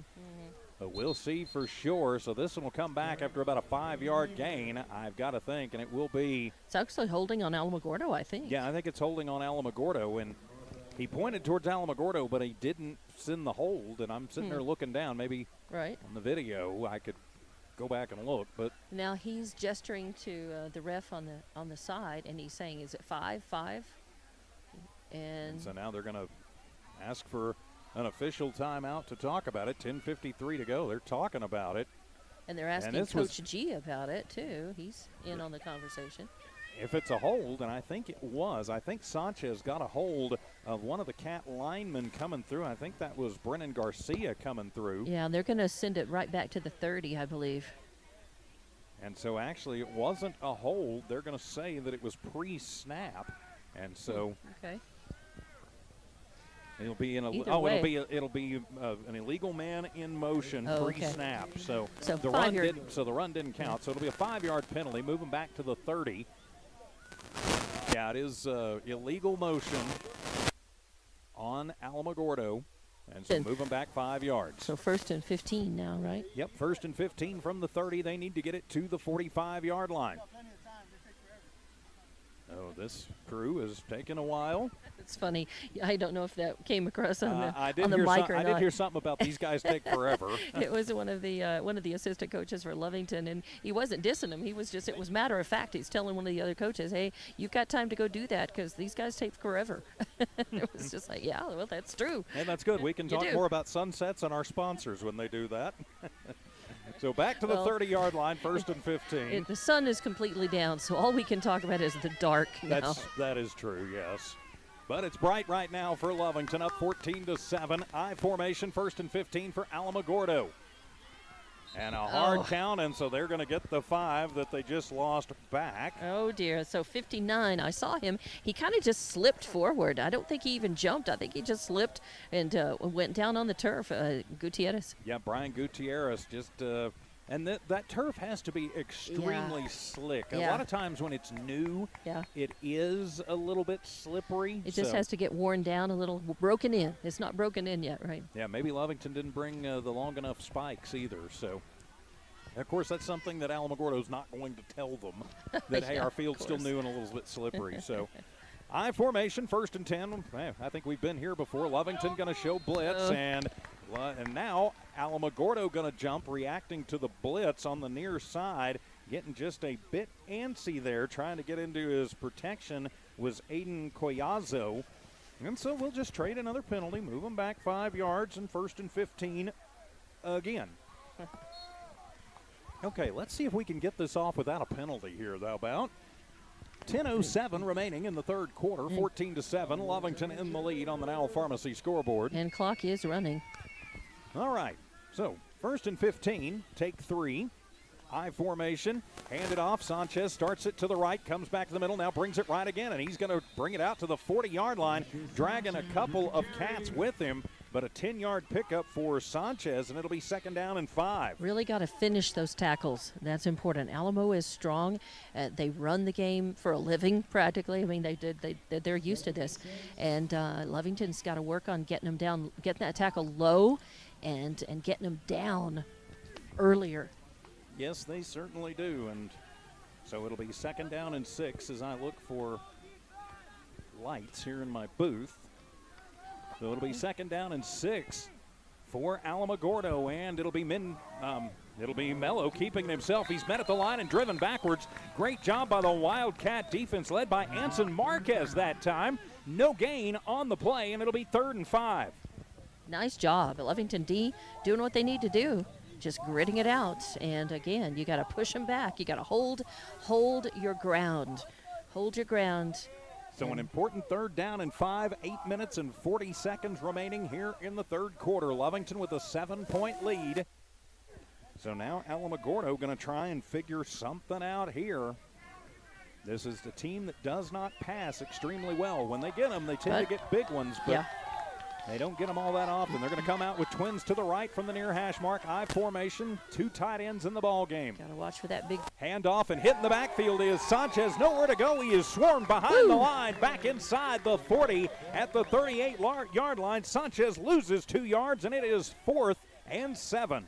Lovington defense coming up with they deserve to celebrate and pat themselves on the back because that was a good stop. That was exactly what they needed. But now you have to watch for the fake punt. Alamogordo will do that as money into punt as Henson and Hilliard go back deep to receive. They'll set up about the 20-yard line inside Wildcat territory and await the punt. They're going to put a little more protection on money this time. They got 3 men to try and stop the Lovington Gunners. See if he can get this punt off. Good snap. With it, kicks it. It is a high wobbler. Going to come near side to Henson. Henson fakes the handoff to Hilliard. Isaac's got it. He's got to seam up the middle. 30, 35 to the 40-yard line. And a big saving tackle from behind by Alamogordo, trying to catch that young man's number from up here. That was number 35. That was Isaiah Granados. And he has been in there. 35 and 39 have been in there on some key stops for Alamogordo on Good return, though, for Henson, and it'll be 1st and 10 from the 40 for the Wildcats. 7:27 to go here in the 3rd. Thanks for listening to Z94, KZOR Hobbs Lovington, your home for Wildcat sports. Twins left, twins right. Gomez is the quarterback. Wyatt barks out the signals. High snap, handles it, hands it off, and no room to run for Anthony Gomez. He's going to get back to the line, but he has to drag 3 Tigers with him to get there. No gain, 2nd and 10. And Alamogordo is good. When they sniff out that run, they're good at creating a wall that doesn't move. It's really hard to push past them and to move them back. They hold that line very well. So it's Lovington almost always going to run into that wall unless they can find a way to sneak that to the outside, to one side or the other, and get a key block. 2nd and 10, send trips to the right, 1 to the left. It is Thompson by himself down on the left side. Gomez sends a man in motion right to left. High snap, fakes the handoff. Wyatt going to just have to eat it, and he is going to be sacked back at the 37-yard line. That was 3-yard sack, 2nd sack of the night for Alamogordo. And that was Herrera Hamilton, number 24, who brought him down. So now it'll be 3rd down and 13. Just like that. But a good job by Gomez. Instead of running backwards, trying to avoid it, he kind of slid up as much as he could and then went down to minimize that loss. Yeah, in fact, he kind of tumbled. He did a little gymnastics tumble right across the top. So 3rd and 13 from the 37-yard line. Twins left, twins right. Gomez calls out the signal, gets what he wants, 3-step drop under pressure. Lets it go down the right side, has a man and overthrows Aguilera. Aguilera needed about 2 more steps, incomplete, and it'll be 4th down and 13. You got to think punt time now for the Cats as we hit the halfway mark of the 3rd quarter. Yeah, and the punt team is going on the field, so looks like that's what will happen. So it'll be Hilliard out to do the punting, as going back deep to receive will be Mendiola for Alamogordo. So Alamogordo's defense makes a pretty good stand right there to limit Lovington. So we're kind of back into the 2 heavyweights popping each other in the mouth right now and just kind of feeling each other out. Good punt. It is away and a fair catch called for, and it'll bounce and go straight up in the air. Finally takes a little bit of a Lovington bounce, and that'll be down at the 25-yard line. So that's where Alamogordo will take over 1st down and 10. And that pins him back pretty good. So it really was a nice kick that ended up with a good Lovington roll on the end of that. So 1st and 10 from the 25. That's where Alamogordo will have the football. We've got 5:39 to go in the 3rd quarter. Lovington up 14-7. not enough of a cushion there. Lovington's really got to work on their Lovington D has got to do the job again here and either try to force it over on downs or force the football loose, force a turnover, and try to get some insurance. Each team with one turnover in the ball game. Lovington with a fumble and interception for Alamogordo. And so it'll be Anthony Mello bringing his squad back out onto the field. Sanchez is his deep back. Send twins to the right side. Lovington will go in man coverage. Gonna fake the handoff, and Mello runs into Sanchez, comes near side, flips it over the middle, and that one is gonna be picked off at midfield. Going up and making the grab, Dayton Hilliard. Hello, sir, INT number 2. And the Cats will have it back just shy of midfield. I think my little word box is still hanging up in the air like a cartoon character saying, force a turnover, do that, yeah. An INT, we'll take it. What are the lottery numbers for tomorrow night? Yeah, I wish it were that easy. Oh, boy. Yeah. So Lovington with the INT by Dayton Hilliard will have it at their own 47, make that 47-yard line. First and 10 for the Wildcats. 5:29 to go. They forced the turnover. Now they need to cash in on it. Yep, got to make it count. You know, it's one thing to give yourself the opportunity, then you got to come through and finish. Twins left, twins right. Fake the handoff. Gomez rolls right side. He's going to throw the screen. Has a man on the 50, and so it'll be a 3-yard pickup. And I believe we've got a new number there. It's Carrasco, 25. That was 25. I thought it was 20. Yeah, 25. Okay, yep. Carrasco. Yep. And, you know, when we talked about, Corrales going off with probably what we think is yeah, we don't want to speculate. Yeah, but he went off, we talked about opportunity. Yeah, right. Stepping up into that hole. Right at midfield, it'll be 2nd down and 7.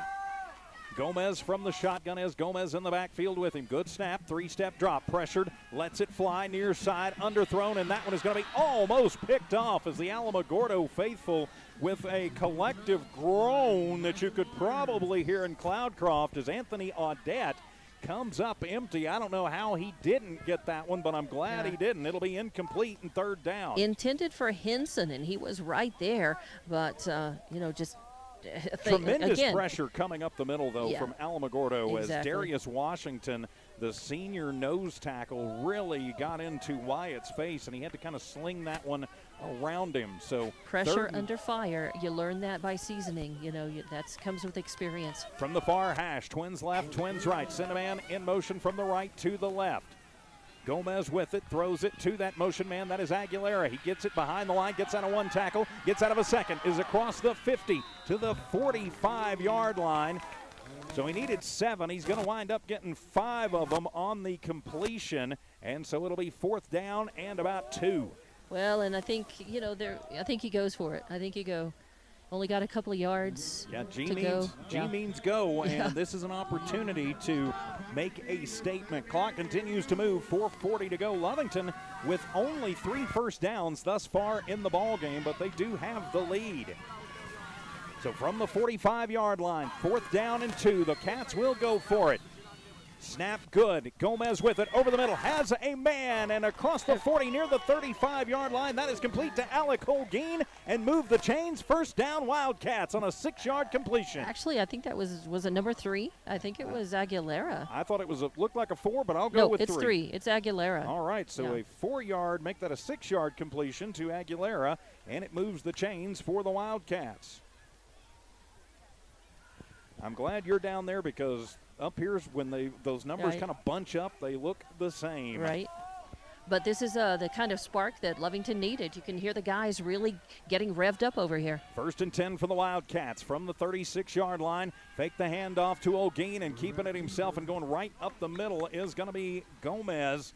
Wyatt keeps it himself, crosses the 35 down to the 33-yard line. It'll be a 4-yard pickup on the quarterback keeper. It was a good enough fake that it bought him a little extra time and gave him that little space, just enough space to eke out a few yards. So it really was a pretty good fake that Alec Holguin pretended to have wrapped up in his arms.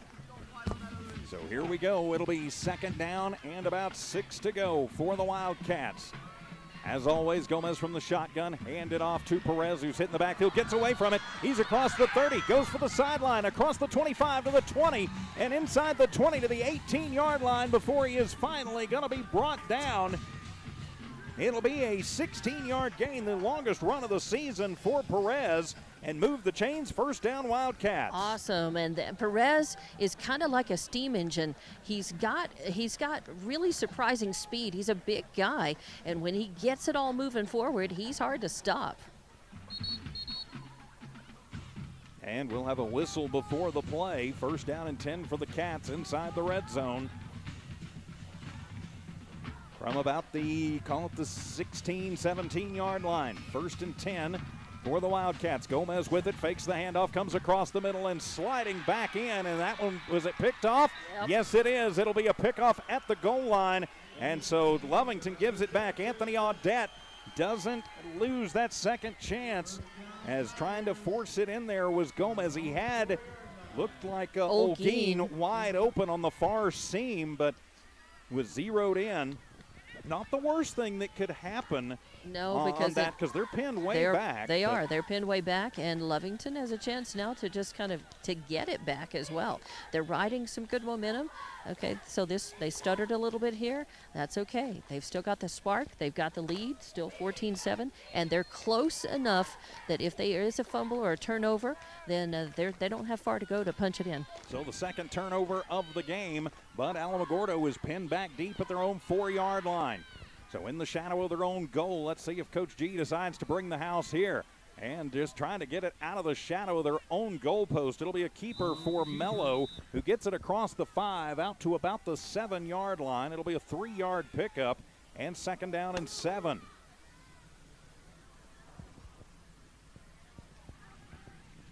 Lovington going quiet a little bit here. It's the opposite of what they need to do. They need to go ahead and they've got to get gritty. They got to keep that, try to keep that energy going on defense. So it'll be second down and 7. Alamogordo football, 2:06 remaining in the third quarter. Lovington hanging on to a 1-touchdown lead. Mello under center, handed off to Sanchez. He gets a little room over the right tackle and gets out to about the 10-yard line. So he's going to pick up about 3 on the play. So just trying to get it out of the shadow of their own end zone. 11 carries for 56 yards for Sanchez. He is the leading ground gainer, and it's 3rd and 3. I think this is the epitome of 3 yards in a cloud of dust. Yeah, about 5. If you do the math there, that's about an average of 5 per carry.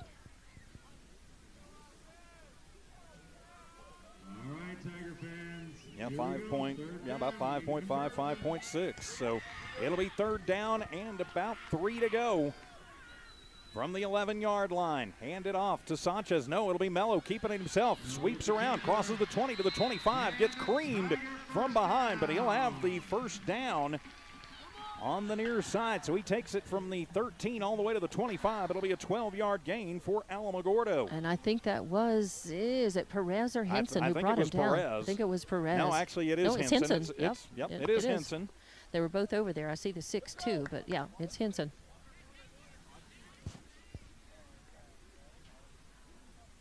Unfortunately, too much of a gain there as Lovington D just really got to try to keep them from grinding it all the way down the field.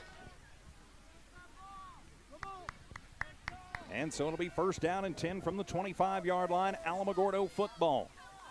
Mello going to go into the shotgun this time. Sanchez is his back. He's going to shift him over to his right shoulder. High snap. He handles it. Pressure comes. Steps back. Has a man across the 25 to the 27. Is rolling out as Stovall, who's going to wind up getting about 3 yards on the completion. Second down and 7.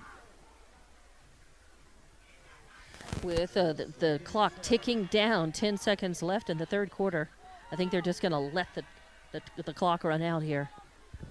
Yeah, I would think they would with 3, 2, 1. And we will head to the fourth quarter. The Now Pharmacy scoreboard reads Lovington 14, Alamogordo 7. Back for the fourth quarter in 1 minute on Z94 KZOR.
Start of the fourth quarter here in Alamogordo. Lovington leading 14-7. I'm TJ Miracle, Don Morgan fieldside, Monica Rogo in studio engineering and producing. It'll be second down and about 7 for Alamogordo as we get this fourth quarter underway. The Lovington defense trying to hold them back. From the pistol formation, and flags fly. Nope, it'll actually be a timeout taken by Lovington. So they're going to take a timeout coming out of the quarter break. So we'll just keep it right here. We still haven't gotten officially underway in this fourth quarter. Say a big thanks to our friends at Devon Energy. Of course, we'll have your Devon Energy post-game show coming up here in just a little while at the conclusion of this one. Lovington Schools, Lovington Auto Supply, Eunice Pump and Supply, the Lee County Electric Cooperative, and Stone Oilfield Services, making Wildcat football possible. Also couldn't do it without the help and support of Navajo Refining Company, Norley Hospital District, Now Pharmacy, Man Welding, Bob's Thriftway, and the First American Bank of Lovington. Great to have you with us on a Friday night from here in Alamogordo. It's a little bit of a road trip for Lovington. Of course, Alamogordo tonight. They'll be on the road next week, although it's only 19 miles next week as they'll be at Hobbs, and we understand the Hobbs homecoming game just now getting underway over on our sister station, Cool 95.7. Well, about an hour and 20-minute delay on that because of lightning, right? Yeah, that's what we heard from Ty Friend there at the stadium. So, all right, out of the timeout, second down and 7. We are underway here in this fourth quarter. Sanchez is the deep back with Mello. Good snap, Mello. Pump fake near side. Now he wants it all. Goes down, and that one is going to be almost picked off as Cesar Gonzalez, the sophomore defensive back, had gotten position on the intended target. Gonzalez down the near side. Pardon me, that was Valdez near side and almost picked it off. Yeah. As it is, it's incomplete in 3rd and 7. Yeah, he slapped his hands in frustration, but still, as it was, they kept it from being a completion, and that's job one. I mean, if you can work it into an INT, that's awesome. Hilliard was also there on the other side, providing coverage. And so it'll be 3rd down and 7.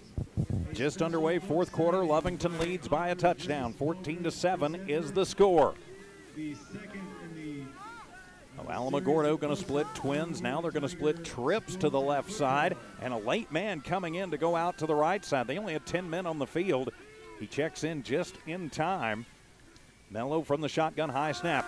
3-step drop, comes near side, is going to get flushed, goes far side, flags fly, throws it incomplete out at the 40-yard line. We're going to have a hold in the backfield as shaking his head and coming back towards the huddle is DeAndre Martin. He knows that he got flagged for grabbing on to, I believe that was Perales. He grabbed onto Perales to keep him from clocking Mello, and he's going to get flagged for it. Yeah, no argument from Alamogordo. They're moving backwards. Yeah, Lovington might want to think about not taking this, because if they take the play, they will decline it because it is an incomplete pass, and so that'll make it 4th and 7, and Alamogordo will have to punt. I think that's the smart call there, Dawn. It is definitely the smart way to go. Yeah, don't give them another chance to play 3rd down, even if it's 3rd and about 17. So it'll be 4th down and 7. Henson and Hilliard back deep to receive. Money to punt for Alamogordo. So he awaits the snap. They're going to go max protect on him. A little bit of a low snap. Money gets it. He'll kick it. It's a high end over under. Fair catch signaled for and made at the 35-yard line on the far sideline by Henson. So it'll be 1st down and 10 for the Wildcats from the 35. Yeah, and Henson, I think he regretted that fair catch call because he came up with it, looked up and realized that he had open field in front of him, and had he just run the ball, he probably would have gotten about 10 yards out of it. But you dance with the one who that you brung, and you have to stay with what you signaled. If you signal for fair catch, then that's what you got. But still, it's not bad. Not bad field position for Lovington, and now opportunity. Yeah, they've got it at the 35-yard line, which will give them a chance to burn a little clock. They do need to score on this possession. Only up 14-7, right at 30 seconds gone here in this fourth quarter. So it'll be Cat football as Gomez will be in the backfield with Gomez. Wyatt from the shotgun got trips to the left side.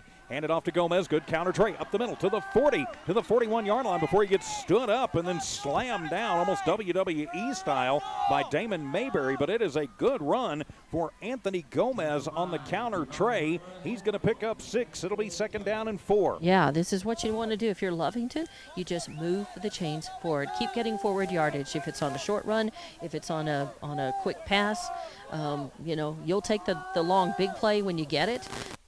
That short yardage and move the chains forward and eat clock every time. Yep, and it is the big play that is the difference thus far in this one. So 2nd down and 6. Send a man in motion. That's Aguilera from the right to the left. Lovington moving north to south. Pressure comes. Gomez rolls, throws it underneath. Has a man complete, and that'll be across. And moving is Alec Holguin into enemy territory. Yeah. And he's going to have it. It'll be 9, 10, 11 yards to Holguin, his first catch of the night, and move the chains. 1st down, Cats. Yeah, that was nice. Nice focus on both the throw and the catch because Alamogordo was all over him. And a lot of the Alamo players have about a 2-foot height advantage over him. Yeah, Holguin is not the largest young man on the field. But he is quick, and he's got a lot of heart, and he's tough. Good hands on that one. His first catch of the night goes for 11 and a Wildcat 1st down. Their 6th of the night. So inside Alamogordo territory from the 47-yard line. 1st down and 10 for the Cats. Twins left, Twins right. Good snap. Wyatt hands it off. Goes to Gomez as Anthony takes it over the left side across the 40 to the 39-yard line. Another big game. Anthony Gomez starting to find a little bit of rhythm. He's going to pick up, looks like 8 officially on the play. 2nd down and 2. Yeah, I like this. I mean, again, sometimes, each game provides opportunities for different players to step up. Coach likes to talk about that. And here comes Anthony Gomez. It's like, where did you come from? And stay around, and we like what we see, and let's have more of it. So it'll be 2nd down and 2. Lovington leading by a touchdown, 14-7 on the Now Pharmacy scoreboard. Trying to burn a little clock here, but put it in the end zone. 9 minutes remaining in the ball game. Trips to the right, one to the left. Gomez goes left, has a man complete across the 30 to the 29-yard line. Was that Henson? That is Henson. I thought it was. So it'll be a pickup of 10 to Henson and move the chains. 1st down, Wildcats. Yeah, this is exactly the kind of offensive drive that Lovington has needed all game. This is the kind of rhythm that they have looked to try to find finally here early in this 4th quarter. They've got that offensive rhythm. They're moving the chains, and this is what they need. They have got to have more than the 1 touchdown lead over Alamogordo. It's really important for them to score on this drive. From the 31-yard line, Twins left, Twins right. Send a man in motion. That's going to be Holguin from the left to the right. Wait until he gets set. A trip set right side. Hand it off, and Gomez. Anthony is tripped up at the 30.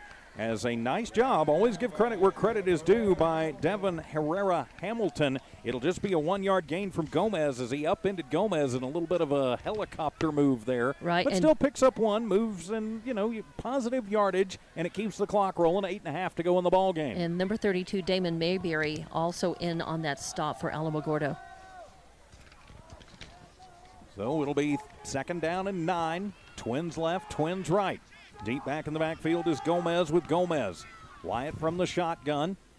Good snap, fakes the play fake. Looks, rolls right side, wants the end zone, and overthrows his intended target. He wanted Adam Aguilera, but just overthrew him. That's the 2nd time he's overthrown Adam. And I think what's happening is right at the line where it is legal. I think Adam's getting bumped a little bit, and that's perfectly legal within like 5 yards.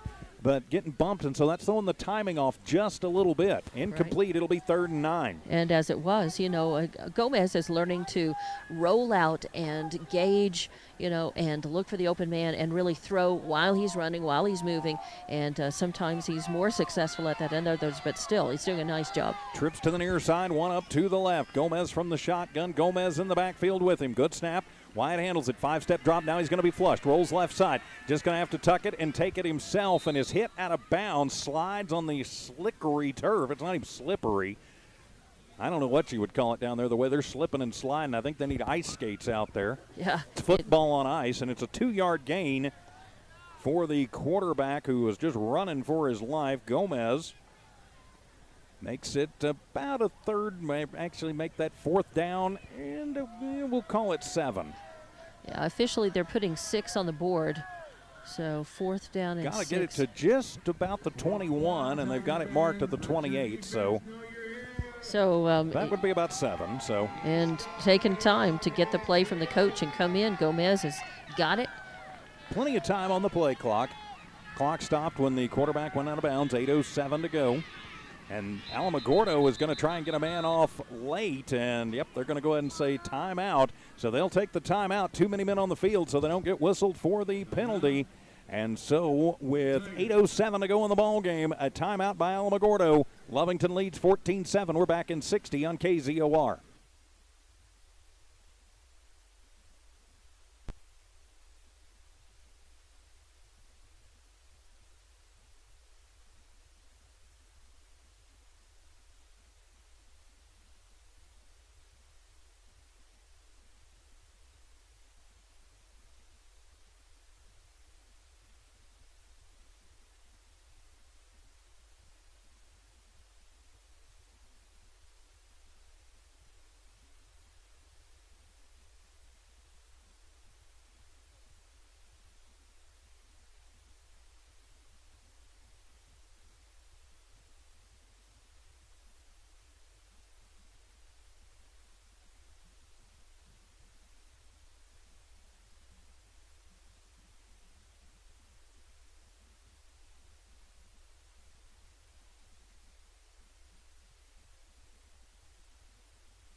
Here at Alamogordo out of the Tiger timeout to avoid a too many men on the field penalty. A very important 4th down for the Wildcats. 4th down and 7.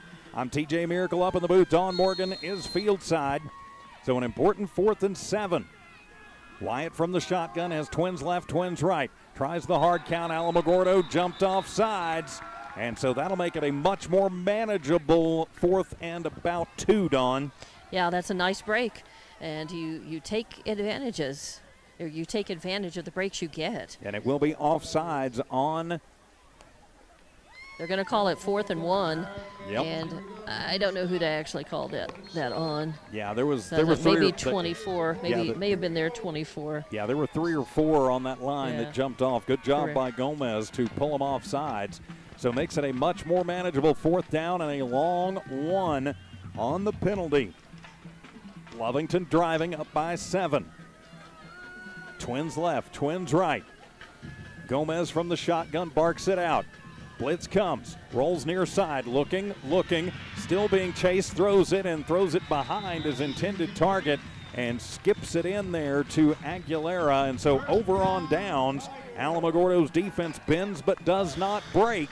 And so they will take over with a fresh set of downs on the 23-yard line. You just need the 1 yard. At some point, you got to run. But at some point, you stop going laterally, sideways, and you got to go forward and just try to get that 1 yard. Just keep the chains moving. So now Alamogordo going to see if their defense can spark a little bit of life in their offense. Lovington's defense going to have to step up to the plate once again, to mix my sports metaphors. All right. So it'll be 1st and 10 for Alamogordo. 8 minutes exactly remaining in the ball game. 14-7. Lovington leads on the Now Pharmacy scoreboard. So Mello brings his squad back out. Sanchez is the deep back. Trips receivers to the left, 1 to the right. High snap. Mello handles it, hands it to Sanchez. Develops. He's got a big seam up the middle. 30, 40 to the 50-yard line before finally going to be brought down by the Wildcats. And yikes, that one went a long way. They're going to say right at the 50, so it is a gain of 27 yards for Sanchez. I think the high snap actually helped Alamogordo on that, Dawn. I think they did. And Adam Aguilera, good stop. If it weren't for him, I think that would have been an end zone dance. And I was just about to say, I think that the Lovington Wildcats are going to look on that turnover on downs as a key play in this game, and let's hope they don't come to regret it too much. 12 carries, 83 yards for Sanchez. So it'll be 1st down and 10. That'll be the 8th first down of the ball game for Alamogordo. They're going to put a man in the backfield this time. It's not Sanchez, it's Stansel, and they're going to throw the screen near side. It'll be complete to Valdez. He gets it across the 50 to the 47-yard line before he's going to be brought down. That'll be Valdez's 2nd catch of the ball game. and it is good for 3. And so it'll be 2nd down and 7. He stays in bounds, though, so it keeps the clock moving. 6:56 remaining in the ball game. And Lovington hanging on to the 7-point lead. Yes, but they definitely, the D needs to make a stop here. Either try to force the turnover or force them to move it over and down. So you got to gut it out, grit it out here. 2nd down and 7. Twins left, Twins to the right. Mello from the pistol formation. He moves Mendiola over to his right shoulder. Hand it to Mendiola. He's going to take it left side. Has some room. Stiff arms a man at the 40. Is tripped up at about the 37-yard line and dives out of bounds. Is going to be pushed out there by Thompson. But it's going to be more than enough for the 1st down. He's going to pick up 10 on his 3rd carry of the ball game. And this is just too much momentum for Alamogordo. Lovington has got to step up and make a stop here. Yes, they do. Clock continues to move. 6:20. Well, he went out of bounds, so the clock stops with 6:23 remaining in the ball game. The clock is definitely managing this clock. This ball game is going to come down to clock management. Exactly. Yep. Trips to the right, 1 to the left. Both teams have tended to stall out when they've gotten in the other's territory. High snap, handling himself, Mello. Starts it right, brings it back left. He's got some room to the 30, to the 25, cuts it back at the 20, inside the 20 to the 15-yard line before he's stacked up and brought down. It'll be a pickup of 23 yards on the quarterback keeper. Nobody stayed home that time, Dawn. Yeah, it was too good. Lovington, I think, they were completely faked out. They completely bought it, and nobody was watching for the quarterback keeper on that. And Mello did a nice job. He faked the handoff and then started it right, but saw nothing doing, and then took it back left, and it's like somebody parted the Red Sea, and he had all kinds of room. 23-yard pickup, 10th 1st down of the ball game for Alamogordo. They are on the move inside the Lovington red zone from the 16-yard line. Deep back is Mendiola. Going to shift him over to the right shoulder. High snap, hand it to Mendiola. He's going to try the left side. He's got some room to the 10, to the 5, and pushed out of bounds. Loses the ball in the end zone. Lovington is going to fall on it. Are they going to say he was out of bounds though already? They are, and so a huge break for Alamogordo. Mendiola with a 15-yarder, and it'll be 1st and goal for the Tigers. Yikes. Oh, boy. All of a sudden, Alamogordo seems to have found something on the left side of that Lovington line, and they are exploiting it for all it is worth. 1st and goal from the 2. Right now in this ball game, Lovington just hanging on to a 7-point lead. Mendiola is off on the sideline. He is not feeling good. But now they've got Sanchez back in the game. 1st and goal from the 2. I formation. Mello up under center.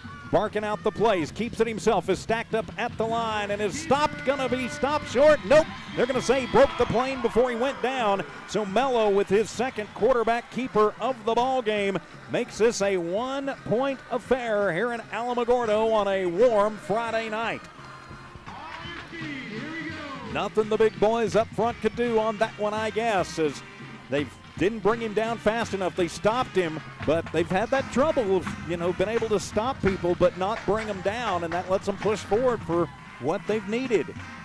5:26 remaining in the ball game, 14-13. Point after to come for Alamogordo, trying to tie this one up against the Cats. As Money prepares to put the big boot in it, Lovington going to bring the house.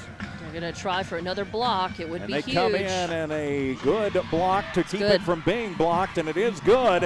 And so with 5:26 to go in the ballgame, we are all tied at 14. Don't go anywhere. This is Wildcat football on Z94 KZOR.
Anthony Mello dials up his own number for the second time in the ballgame from 2 yards out on the quarterback keeper.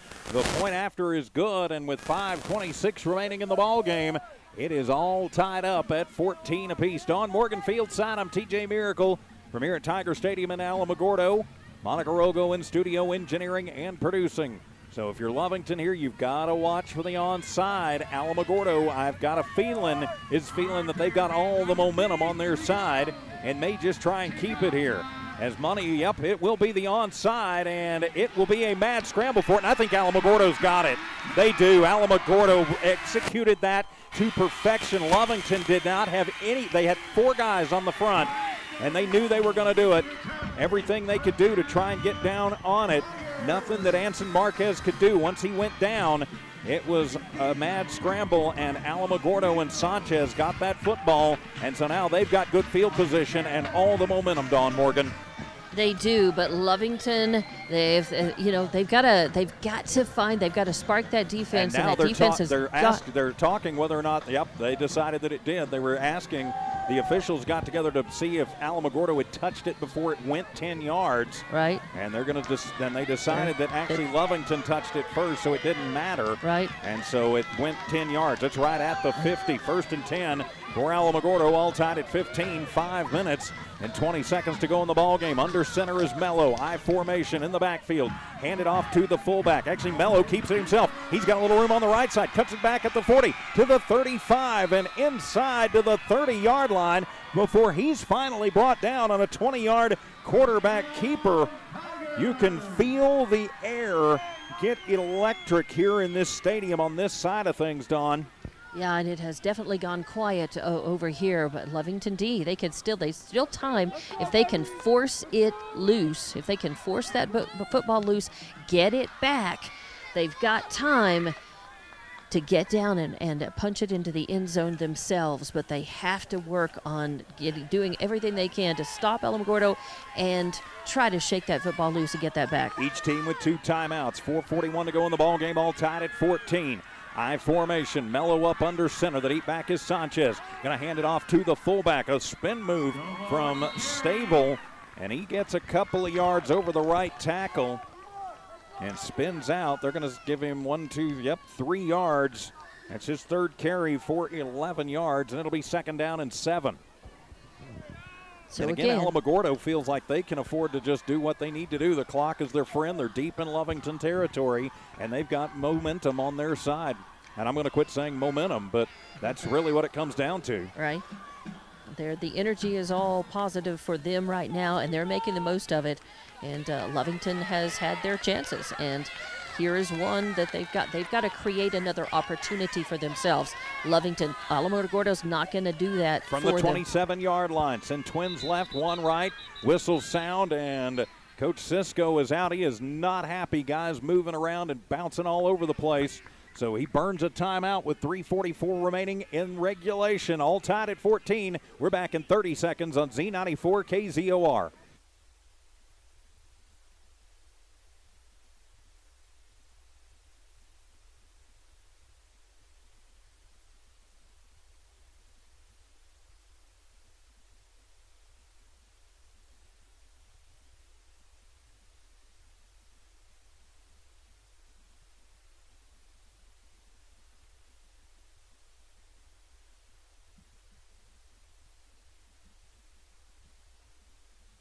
Confusion reigns for Alamogordo. Even though they are on the march, they have to burn a timeout to get the formation that they want. 2nd down and 7.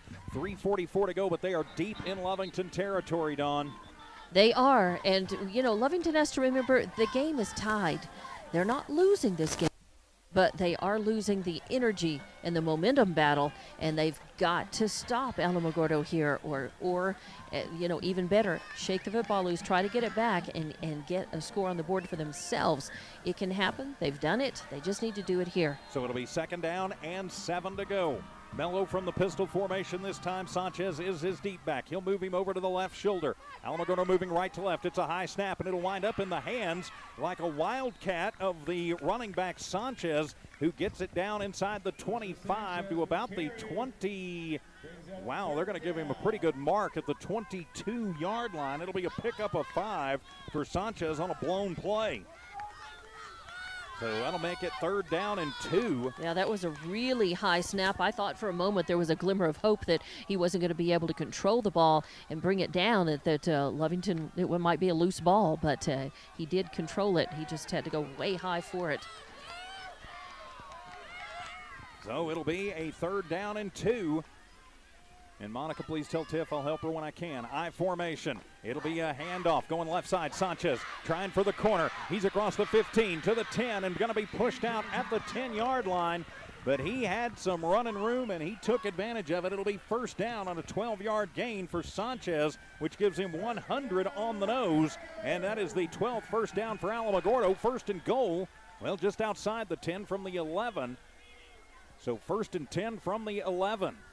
Yeah, and that was Hilliard who helped push him out. And another one down there, I can't see the number.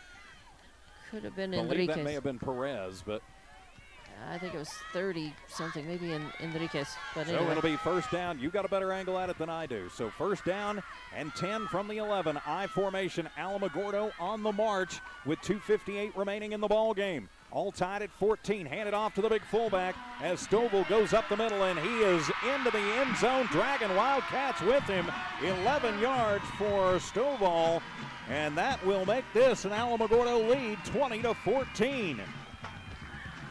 They are picking on that left side of the line, Dawn. Nothing Lovington can do. Alamogordo has just plugged away, and it'll be a touchdown for Alamogordo. So the point after to come.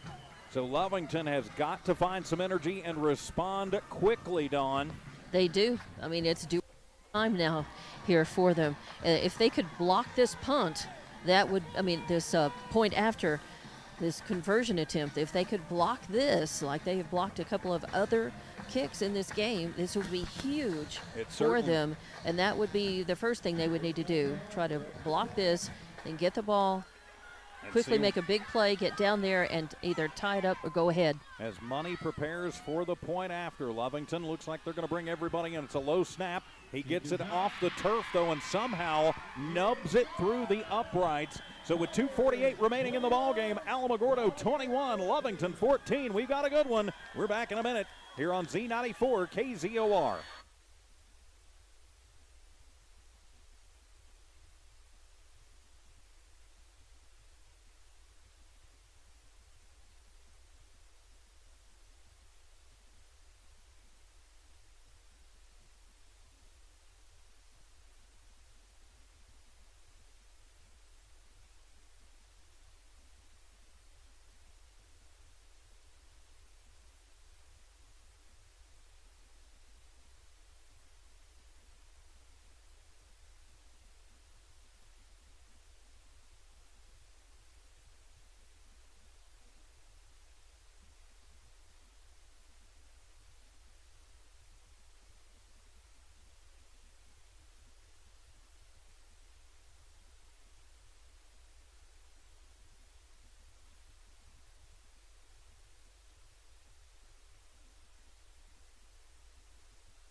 An 11-yard run by the halfback Stovall, and the point after is good.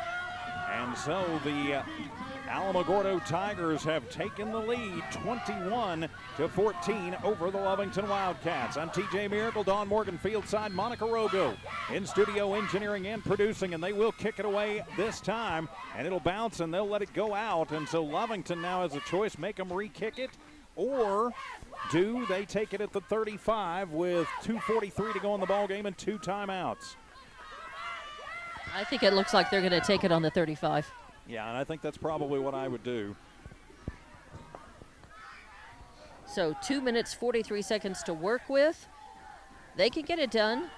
They had a coming out of the first play out of the third quarter, out of the half. They ran it in for a score. I mean, they're capable. Lovington's capable of making the big play and turning this game around instantly again. And so they're going to make them re-kick it, so they will take it. All right, so they proved us wrong. We both said that they were going to just keep it and go from 35, but make them re-kick it. I guess anytime you have a play like this, a kick, it's possible to yeah, they're trying for the big one. Exactly. They are. They're trying for Alamogordo to make a mistake so Lovington can jump on it. And now they're going to kick it away. It'll be a much shorter kick. It'll be fielded at the 20. And it'll be Henson coming back 25, 30, 35, and tripped up near the 40-yard line, but a good return. And Alamogordo's indicating that they've got the ball, that it popped out. That would be absolute disaster. Yeah, it would be. But they had ruled it as soon as he tumbled, as soon as he tumbled over end. I think they whistled, so the play was over. So Lovington dodging a bullet there, but getting a good return. They're going to have it up around the 40-yard line. I don't know. They're having a long discussion about this. I don't like it when they talk about things quite this long. Hilliard's over there, hands on his hips, very interesting. Well, he's still huffing and puffing. He got tipped just end over end and took a big tumble on that one. And so what's going on as Alamogordo, they're going to kick. We had a penalty on the play. So they're going to kick it Lovington, again, right? It's on Lovington this time. A 10-yard hold. I didn't know they would have the opportunity to re-kick it, so maybe somebody was lined up off sides. Well, no, now they're switching it over to Alamogordo because they originally put it at midfield. Now I don't know. When they told Coach G about it, he just nodded, so it's not anything that's being contested. So all right, so maybe third time's the charm on this kickoff. So we'll try again. Lovington maybe this is the magic chance one. to return. Yeah, maybe this is third time's the charm, and this is the run back into the end zone. Maybe. 2:19 remaining on the clock. 21-14, Alamogordo in the lead as Money will kick it away. Look for the onside this time. And nope, he will boot it away. It'll be a high end over-ender, and Henson will pick it up at the 8. Brings it across the 10 to the 20, 25. Little juke move and out to the 27-yard line. So Lovington probably would have been better off taking the penalty, but okay, hey, it works. They know what they've got to do now. Right. And they know that they've got 2:05 to do it in. So 2:05 to do it in. Let's see what can happen for the Wildcats. They have got to make something happen in not a lot of time. So we'll see what the sophomore quarterback, Wyatt Gomez, can do.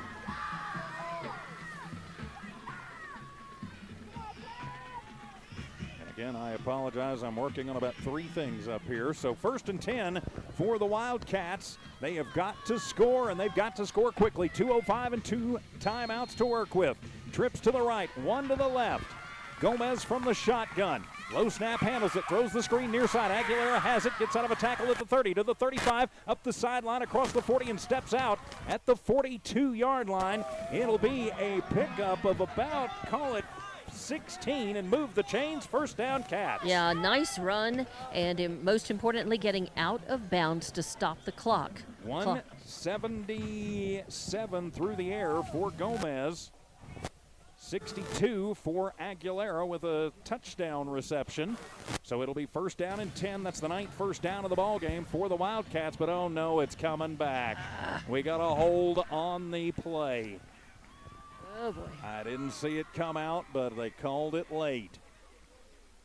Yeah, I didn't even see the flag on that. I did not either, but they corralled up, and I was busy working on my stat sheet and didn't see it. Well, it is do or die time here. It is score or go home for Lovington. It has come down to this, and and I said just their 5th penalty of the night for 35 yards, but that's a big one because it takes out and moves them all the way back to the 30. So it happened almost at the end of the play. Wow. So it'll go from being 1st and 10 to 1st and 7 back at the 30-yard line. Trips to the right, 1 to the left.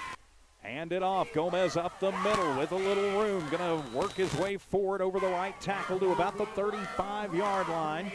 So he's going to pick up 5. Anthony Gomez, 5th carry of the night for 20 yards, and it'll be 2nd down and 3. Oh, 2nd and 3. Cats with some work to do. Still some time on the clock. Good snap. Gomez with it. Going to be flushed. Comes near side, throws it, and short arms it to his intended target near side, trying to get Anthony Gomez. So it'll be incomplete, and it'll bring up an important 3rd down and 2. 90 seconds left on the clock. Right, and it does stop the clock, so that is important. Well, 2 down territory to be sure, no matter what happens. Lovington has taken their shots down the field. You know it's going to be a two down territory no matter what, down by 7 late in the game. Maybe they take their shot. They're going to throw the screen high, but it's handled by Aguilera at the 35, and he's going to be spun forward to about the 38-yard line. I think it was that spin over the top that's going to get him enough for the 1st down. It is. Move the chains, 1st down, Cats. Yeah, and it was a good spin move. He paid for it. He came up limping just a little bit. And we do have an Alamogordo Tiger player down on the field injured. So an injury timeout, 1:17 to go in the ball game. Lovington trailing Alamogordo, a 5A versus a 4A, 21-14. We're back coming up on Z94 KZOR Hobbs Lovington.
Out of the injury timeout, as hobbling off the field for Alamogordo is going to be Jonathan Audette.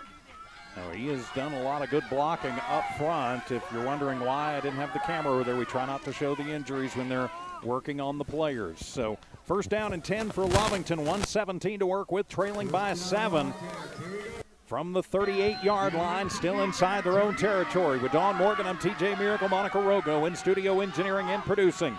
Trips to the strong side. Good snap. Wyatt with it. Gomez has time. Now pocket finally breaks down. Steps up. Throws it across the middle. Has a man. It is Anthony Gomez. Gets out of a tackle at the 45 to the 50. Picks up 12 and move the chains. 1st down, Cats. Yeah. Clock will stop while they move the chains, but the Cats have to get it in gear. Yeah, they do. Clock is still rolling, and they should stop it. Yes, they should move have. the chains. And they should have. They should put about 5 seconds back on the clock. They should. But they're going to let it. Now they finally stopped it at 55. I think they need to put about 5 back on there. I think you're absolutely right. But a big catch over the middle for Gomez. It looked to me like it should have stopped at 1:05. Yeah, and I think maybe that's what Coach G is out asking, because he met the side judge. But Lovington's going to say, all right, play on. So from right at midfield, we are under a minute to play. Lovington has to score, and they have to score quickly. 55 seconds to go. From the shotgun, Gomez with it. 3-step drop. Has time. Now he's going to be flushed. Rolls to the left side. Going to just have to tuck it and take it himself, and he's going to be run out of bounds and hit out of bounds. No call, but he's going to pick up. Let's see where they mark him. And yep, finally, there's a we flag. are going to have late hit. I hope, though, it's not on Lovington for reacting to something on the sideline. Right. I think it should be a late hit. So let's see. Wyatt going to have right at 10 yards, depending on the results of the penalty, and it will be late hit, personal foul on Alamogordo. So tack 15 on to the end of it, and Lovington gets a break. They get the 1st down, and they get 15 more on top of it. 41 seconds to go in the ballgame. You can feel the tension here at Tiger Stadium. from the 25-yard line. Lovington can sniff the end zone, still not in the red zone.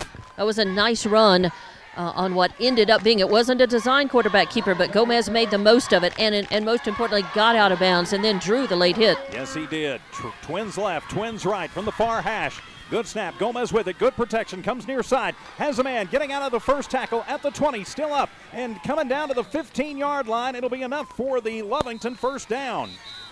And who was that, Dawn? And I don't know. I think it was Henson, actually. I think it was. It was Henson. Third catch for 26 yards for Henson, and Lovington going to take the timeout with 30 seconds exactly remaining in the ballgame. We will just keep it right here. Say a big thank you to the First American Bank of Lovington, Bob's Thriftway, Man Welding, Now Pharmacy, Norley Hospital, and Navajo Refining Company, making Wildcat football possible. Also couldn't do it without Stone Oilfield Services, the Lee County Electric Cooperative, Eunice Pump and Supply, Lovington Auto Supply, the Lovington Schools, and Devon Energy. We're going to have a lot of fun no matter how this one comes out with the Devon Energy postgame show. I just have that feeling. So they've got to be talking about, okay, what do we do on second down and less than a yard with 30 seconds to go, one timeout left, but that yard's really inconsequential. They need 16 yards to get to pay dirt. So the Cats will, out of the timeout, will bring it out. Exactly 30 seconds remaining on the clock. Pardon me.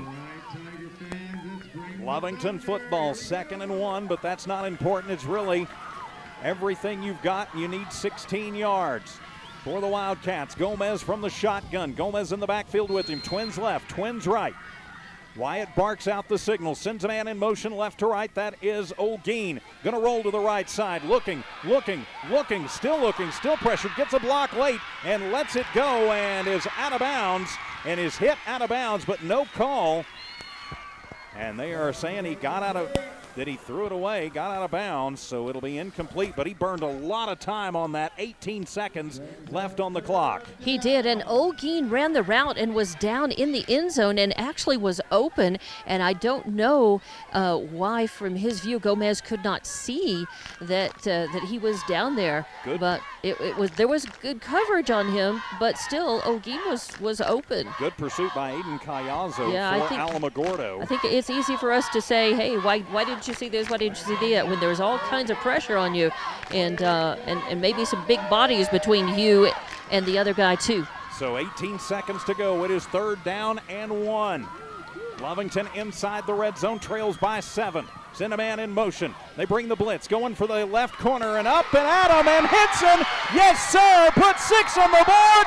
Touchdown Wildcats, 16 yards, Isaac Henson, and the Cats now have a choice to make. Tie it and go to overtime, or go for 2 and win it. Wow. Now this is a quandary, because you know Coach D wants to go for it, but you've got to look. Lovington has not had good, they haven't done a lot of 2-point conversions this season. They have taken. Not had a lot of success running the football either. Right. It looks like they are going to kick the field goal and try and take this one to overtime. Yep. Of course, with your kicker being Tayton Hilliard, you could go with the fake. You could go with the fake, and Lovington, I think, going to talk about it. I have a feeling we'll keep it right here. 21-20. Lovington has gotten it back to within a point. I think this is a question of, I think G is going to ask, I think Coach Gonzalez is going to ask his players, do you want to win this? Right. Do you want to end this? I think he's going to give them the choice. Do you want to win this? Do you want to end this right now? And if we do, what do we do? Do we go with a fake and let Hilliard try to run it in? Do you let Hilliard, do you do a toss out, fake? Maybe you do a reverse. Maybe you do, do you do a little trickeration, or do you keep it simple? I think if you do it, I think you play smash mouth football. I think you put Wyatt up under center and just let him smash right behind the big boys up front. We've seen a couple of times Alamogordo has gotten that push from their line, and then the backs coming through and everybody kind of moving that pile. I think Lovington, if they were to try that, I think it could work. Of course, I'm not the coach, and I would be just fine with them kicking the extra point and us going to overtime. Right. But that's not really Coach G's style, so we'll see what they do. And it looks like the kicking team is out there. So they have elected to maybe try. No, they're throwing the tee off. They're going for it. This is it, ladies and gentlemen. Lovington has said, we're going to win this ball game. Wow. It is all on the line. That's a gutsy call, and you got to know that it was probably the player's choice on this. Gomez from the shotgun, and now a timeout going to be taken by Alamogordo. No, Lovington is going to take their final timeout here. I didn't think we had another timeout to take, but okay, we'll just keep it right here. As the tension is ratcheting up, the people on this side of the stadium, I know they paid for their seats, but nobody over here is in them. How about over on your side? Oh, yeah, Lovington, most of the faithful up on their feet as well.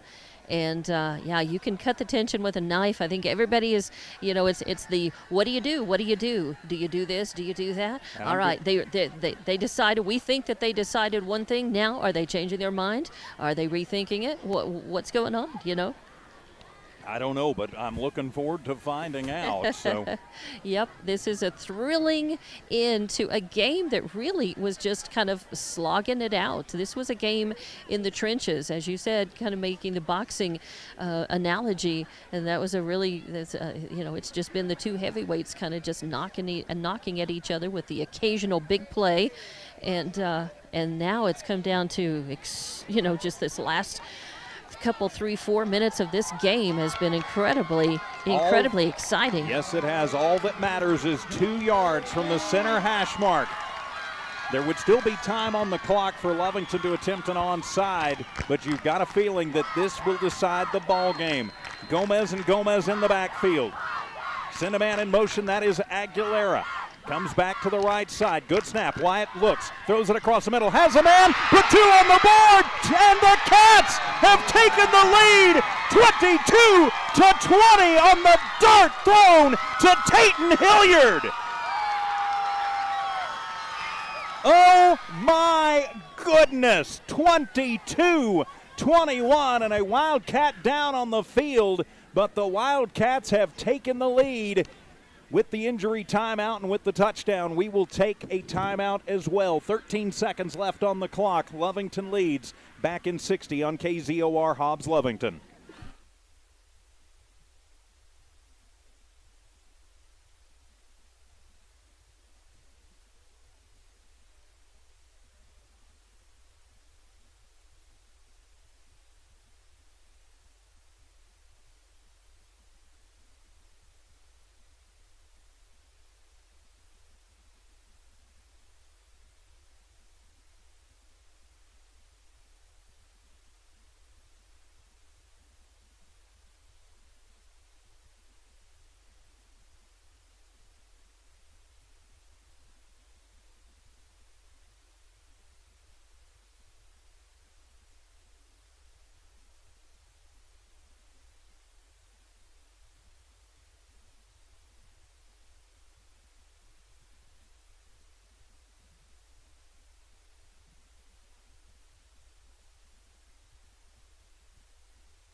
It was a beautiful touchdown from Wyatt Gomez.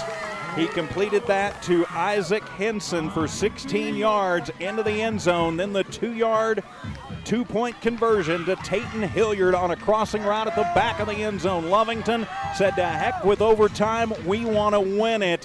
And with 13 seconds left on the clock, it's 22-21. That was a lot of poise under pressure right there. Deciding your fate and deciding that you're going to make your fate. And then the poise under pressure to deliver and execute that play was tremendous. Contreras to kick it away. Lovington victim of an onside kick earlier. Now they need to hold on for 13 seconds. It's a high end over-ender and the adrenaline flowing. That one going to go out of the back of the end zone for the touchback. So Alamogordo will have 80 yards to go and 13 seconds to do it in, and 1 timeout on the clock.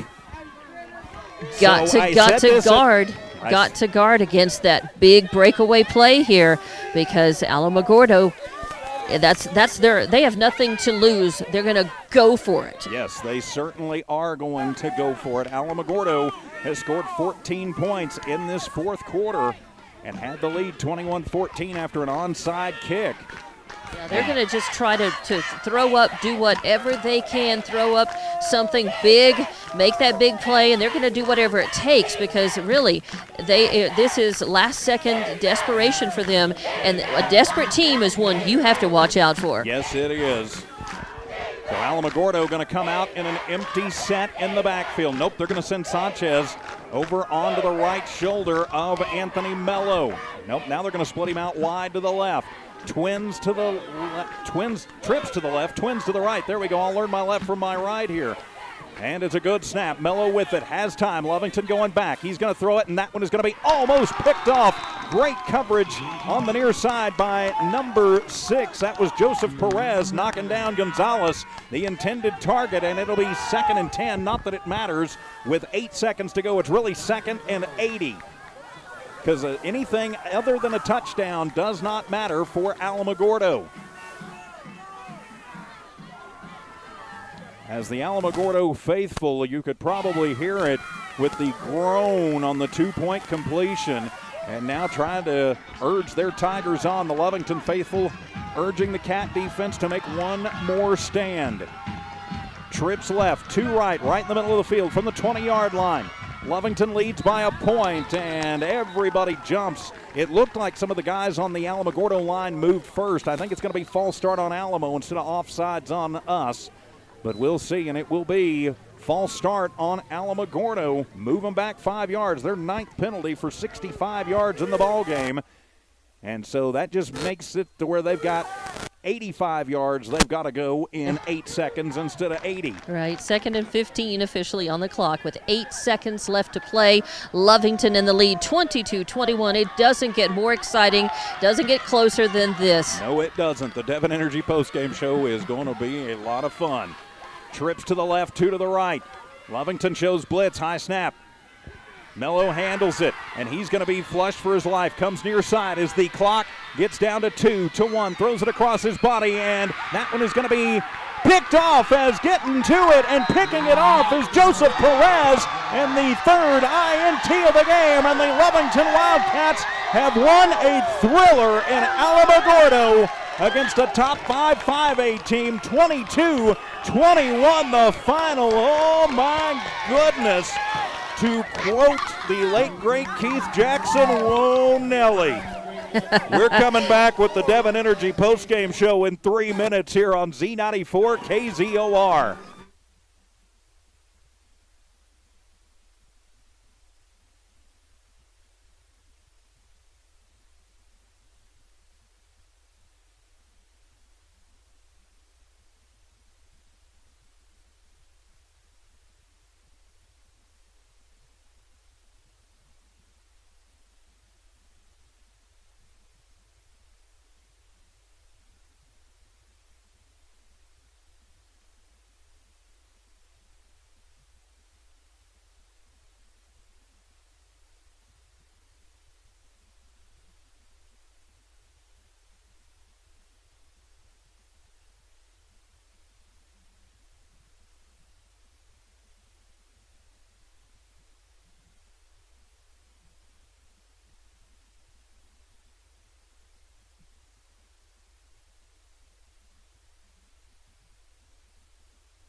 Welcome to your Devon Energy postgame show from Devon Energy, great supporters of all Lee County athletics and the Lovington Wildcats. A thriller as the Cats escape 22-21 on pretty much a last-second two-point conversion, deciding to win it instead of going for the tie in overtime and knocking off a top 5A team. I'm TJ Miracle, Don Morgan fieldside. We'll have our Bob Swiftway coaches conversation coming up for you here in just a couple of minutes. Let's take a look at the numbers in this one. For your victorious Lovington Wildcats, Wyatt Gomez on the night goes 21 of 28 for 218 yards, 2 touchdowns, and 1 interception. Those 2 touchdowns coming to Adam Aguilera and Isaac Henson.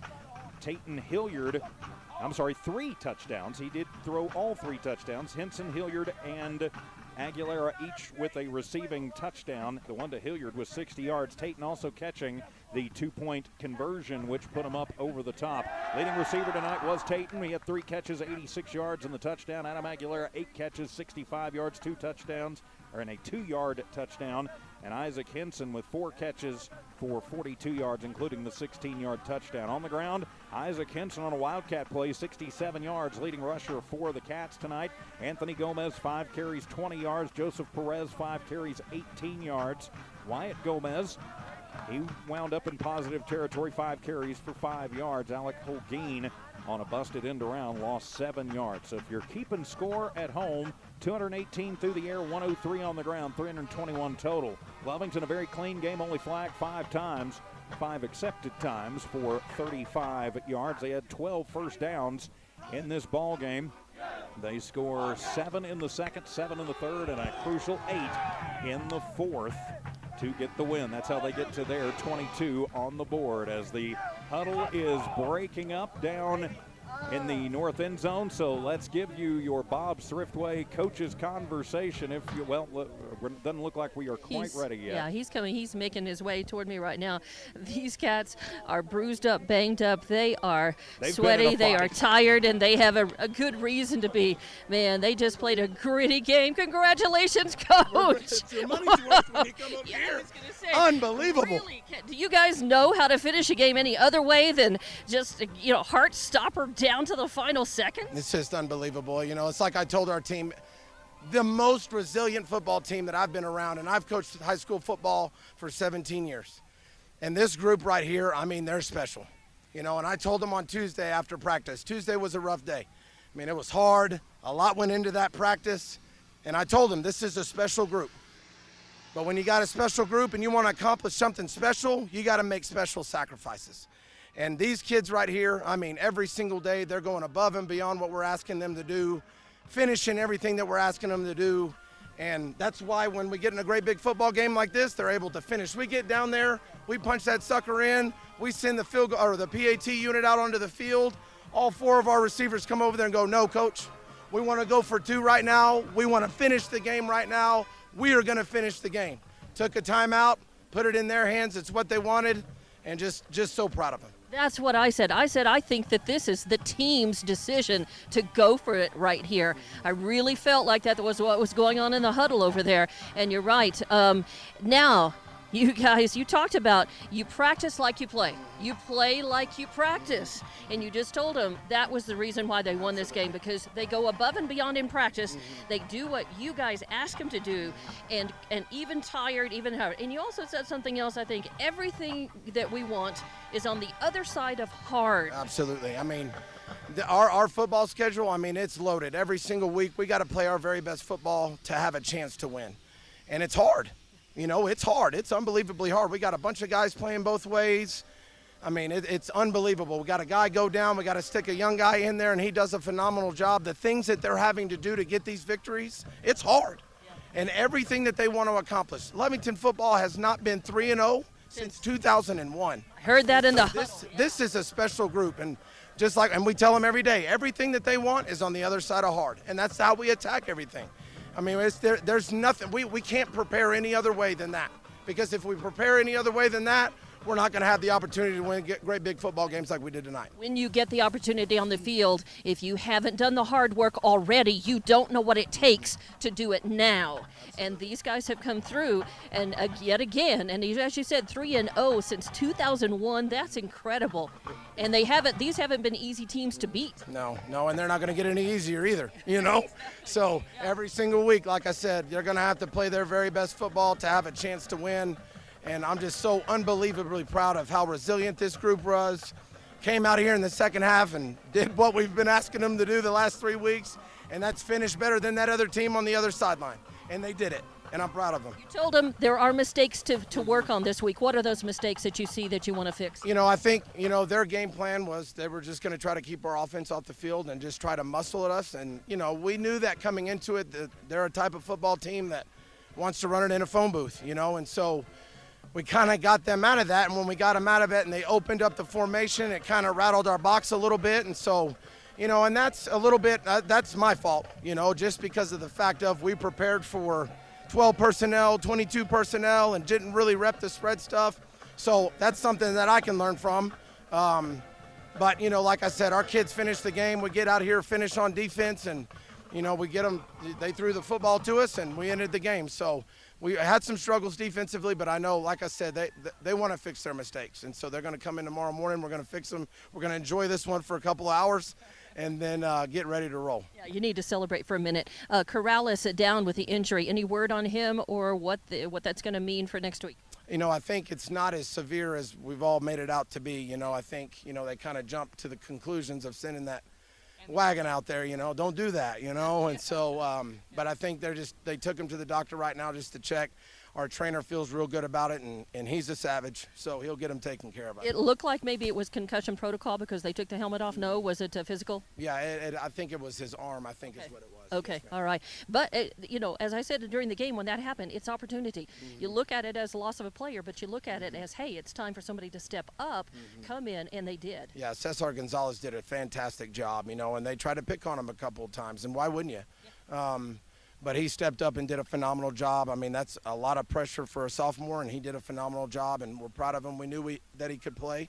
And Javier's a big part of what we do offensively, defensively, on special teams. So those guys wanted to finish this football game for him, and he's a captain of our football team, So just praying hard, the good Lord will take care of him, and we can get him back next week. All right, speaking of next week, you just told the team, big team coming to town, Cats are coming to town. What's the game plan?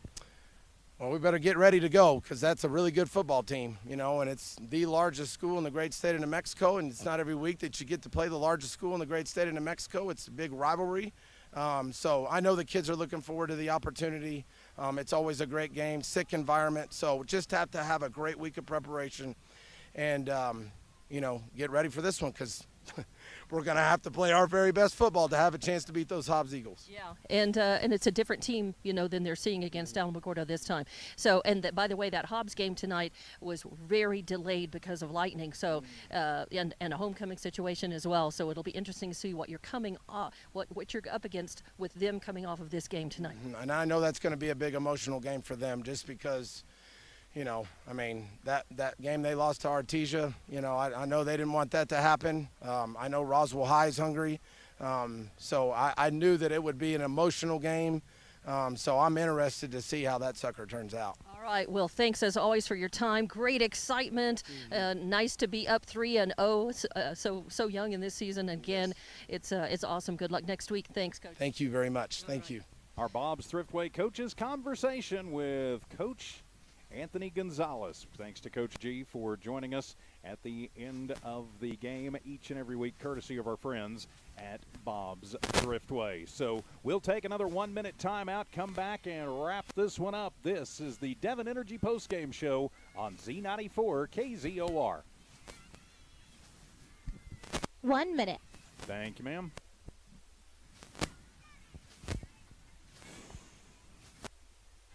Hey, Dawn, I'll hit stop on the box cast from up here so you don't have to worry about it. All right, that's fine. And you don't come back to me. That was a pretty long after game interview. It'll be a pretty quick wrap. Okay.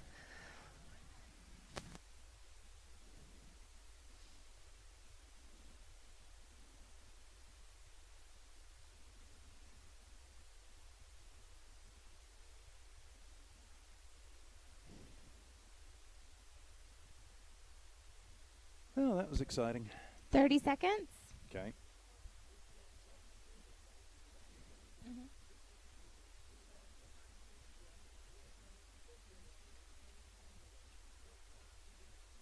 Okay.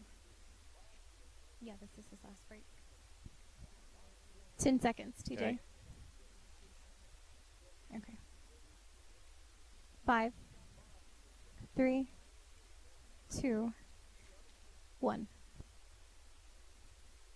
Welcome back to your Devon Energy postgame show from the good folks at Devon Energy, great supporters of all Lee County athletics and especially the Lovington Wildcats. The Cats pull it out at the very end on a gutsy 2-point conversion to get the 22-21 victory over the Alamogordo Tigers. But you heard Coach G in the coaches' conversation say it doesn't get any easier next week as the Hobbs Eagles will be the next opponent, and that game will be at Watson Stadium. Always a fun place to play, a big environment next week. We'll be on the air around 6:45 next Friday night for your Wildcat pregame show from our friends at Navajo Refining. We'll have the kickoff at 7 o'clock. So, what a ball game this was. The Cats coming through at the end, 22-21 to remain undefeated on this young 2021 season. For Tiff Stuber and Monica Rogo in studio engineering and producing, for Dawn Morgan patrolling the sideline, I'm TJ Miracle saying so long from Alamogordo. This has been an exclusive presentation of Walmart Digital and One Radio Square Sports. Have a safe and happy Labor Day weekend. Good night, everybody.